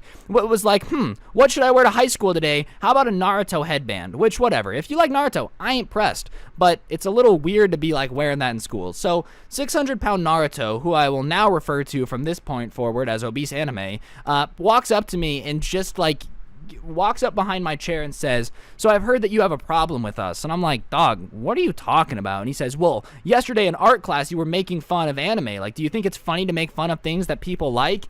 And, you know, at this point, I probably should have just been like, "No, yeah, I'm sorry." But I did the opposite because I have a problem with keeping my mouth shut. And I go, "Well, I mean, if you guys act cringy and are being cringy, then yeah, I think it's pretty okay to, like, make fun of it. If you like it, but you're being cringy, then, you know, sometimes you just, you got to get made fun of a little bit," which I guess really set this guy off because the next thing out of his mouth might have been the cringiest culmination of words that I've ever heard. He looks at me and goes, "I want you to understand that anime isn't just something that I like, okay? Anime is a lifestyle. I understand that you have an idea of Western culture in which cartoons are silly and for children, but anime is a way of life." And I want to make something very clear to people watching this video. If you like anime, good for you, bro. I really could not care less, all right? But if you start trying to claim that it's a way of life and it's not just like a show, you're delusional, all right? If somebody gets arrested by the cops for, like, selling things, all right, and they go, oh, well, I got it from Breaking Bad, and it's a way of life, so obviously it's not that big of a deal. Like, you're just dumb, all right? I'm not saying anime's not cool. You can like anime, but you cannot make fun of it, for it is a way of life. Ahaha, I have spent many years mastering the blade. Like, you're just cringy, bro. So I can't take it seriously, and I start laughing, which sets off obese anime, and he walks away from my table very heftily, very angrily, just stomps his way back to the anime table, grabs like 2 or 3 more people, which aren't wearing Naruto headbands, sadly. I wish I could say that I got squared up upon by a group of people wearing Naruto headbands, only because I feel like it would increase my street creds. I might be actually able to go to downtown LA and join a gang based solely on the fact that I stared down a group of anime kids as they slowly approached me with Naruto headbands. But sadly, I can't. That's not what happened. And while that is depressing, what happens next is not as depressing because it's pretty comical. So he goes back and gets his boys, and I swear the Naruto gang walks over in slow motion and, like, tries to press me, and they go, "Oh, so you think you can just make fun of anime?" And I'm like, "Yeah." And then the entire group starts telling me about how anime is a lifestyle. I've already told you guys, anime is not a lifestyle, all right? You know what's a lifestyle? Like, I don't know, living on the beach. Anime is not a lifestyle, but these kids are swearing up and down that I've disrespected their culture. None of you are Japanese, okay? I don't know what I'm disrespecting. I know that Clevin over here on the left was born in Cincinnati, Ohio. I don't think I said the Bengals were trash, bro, so I don't know how I'm really roasting your culture. But regardless, they're all trying to press me, saying that I was just bullying anime or whatever because I was making fun of it. And yeah, there are aspects to anime that are pretty easy to make fun of. That's not my fault, though. Like, don't sue me because it's easy to make fun of anime. So they start trying to press me, and they're like, "Oh, well, do you want to fight about it?" And I'm like, "Well, not real. I'm just trying to eat some pizza, bro. Come on. Like, I get it. You guys smell like body odor. You know, you have no girlfriends. Like, I understand why you would want to fight. You have nothing to lose. I've got stuff to lose, though, okay? Like, I'm not trying to throw down because things are negative if I get in trouble, not so much for you guys." And they're like, "Well, if you're going to disrespect us, then you have to get in a combat stance." And then 3 of these weeaboo nerds get down into, like, a karate stance, okay? Like, a combat stance. Except the only problem is it's not like they've ever actually taken any karate lessons and have learned how to fight. I would say their combat stance looked a little bit like, you ever seen a baby that's pooped itself and its diaper's full and it's like waddling around? It looked like a baby with a crappy diaper waddling around. That's what their combat stance looked like. And I can't take it seriously because obviously when a kid that's your age acts like he crapped himself and is like trying to press you, it's comical. It's funny. There's nothing I can do about the fact that it's a little bit entertaining. So I start laughing, which makes one of them, there was like 3 main ones, okay? There was the guy, 600-pound obese anime man that had pressed me in the first place, and he brought his 2 friends back. And his other friend does like a punch combo, except the way he does it, he like loses his balance and almost falls over. So I'm obviously shaking in my boots, very intimidated by the absolute presence of these units pressing me for making fun of anime. Like, these guys are obviously so much cooler than I will ever be in my entire life. Their swag is on 1 million and my swag is on like 7, all right? And that's not good. I need more swag to compete with these guys. So I laugh after his little display of kung fu-ery, and at this point it is starting to get a little bit of a crowd because it's not every day you see Derek the anime nerd trying to press someone with karate moves. So the lunchroom is kind of gathering around us because they also think there's about to be a fight. So they're still doing their karate display, and I'm like, dog, I'm not going to fight you in the lunchroom. I'm not getting suspended fighting these anime kids. So as they keep pressing me in their karate stance, the teachers come over, the deans come over, and they're like, you guys have to break it up. I can't believe you were about to fight. And the anime kids are like, you were lucky I respect authority. It is one of the main mainstays of kung fu. And I'm like, dog, the dean just told us not to fight. Don't pretend that this is a Shaolin monk, Master Splinter out here from the Teenage Mutant Ninja Turtles telling you not to square up, all right? If you wanted to fight, you could fight. The dean isn't really that much in charge of you. But whatever, anime kids. So they give me this look and they say, we'll handle this later. And I'm like, yeah, what later, bro? I don't know what later you're going to be talking about. Come to find out, there is going to be a later, but this video is already nearing 15 minutes, so I guess I'm going to do a part 2. We did end up fighting in the park, actually, so that's what the next part of this story is going to be, is that saga, because it's probably going to take another 20 minutes to get through that other half of the story, so yeah, hopefully you guys are going to look forward to that one. I'll probably be uploading it, what day is it? Let me check here. It's Wednesday. I'll probably upload that Friday, so be sure to come back Friday where you'll see part 2 of this story. It's definitely worthwhile, but in the meantime, if you're feeling bored, I went through all my old videos and made a playlist of like a bunch of stuff, and I made a playlist of me interacting with weird kids, so if you want to see that, it'll be the top link in the description. Just go click that and that'll entertain you in the meantime. I'm sorry for the cliffhanger. This is just already 15 minutes, and if I keep going, it's going to be a 45-minute video, and I don't think people would watch a 45-minute video, but yeah, weeaboos tried to press me. I ended up fighting them, and I got flexed on in the lunchroom, and my dean thinks I now don't know kung fu. That's where we're going to leave it, though. Hopefully you enjoyed. Turn on notifications if you did. I shout everybody out who turns on notifications eventually. It's a very long list, you know. It might take 17 years to get through it all, but I'm going to try my best. And today's notification shout out goes to the one, the only, the very, very talented, sometimes even a little bit mysterious, Annalises. Big shout out to you for having on notifications. If you want notification shout out, you just got to send it to my Instagram @Scrubby, and I shout somebody out every day. But on that note, have an absolutely incredible day. If you made it this far in the video, comment weeaboo down below, and I would greatly appreciate it. And I'll see you guys tomorrow with another video. I'm out. Peace.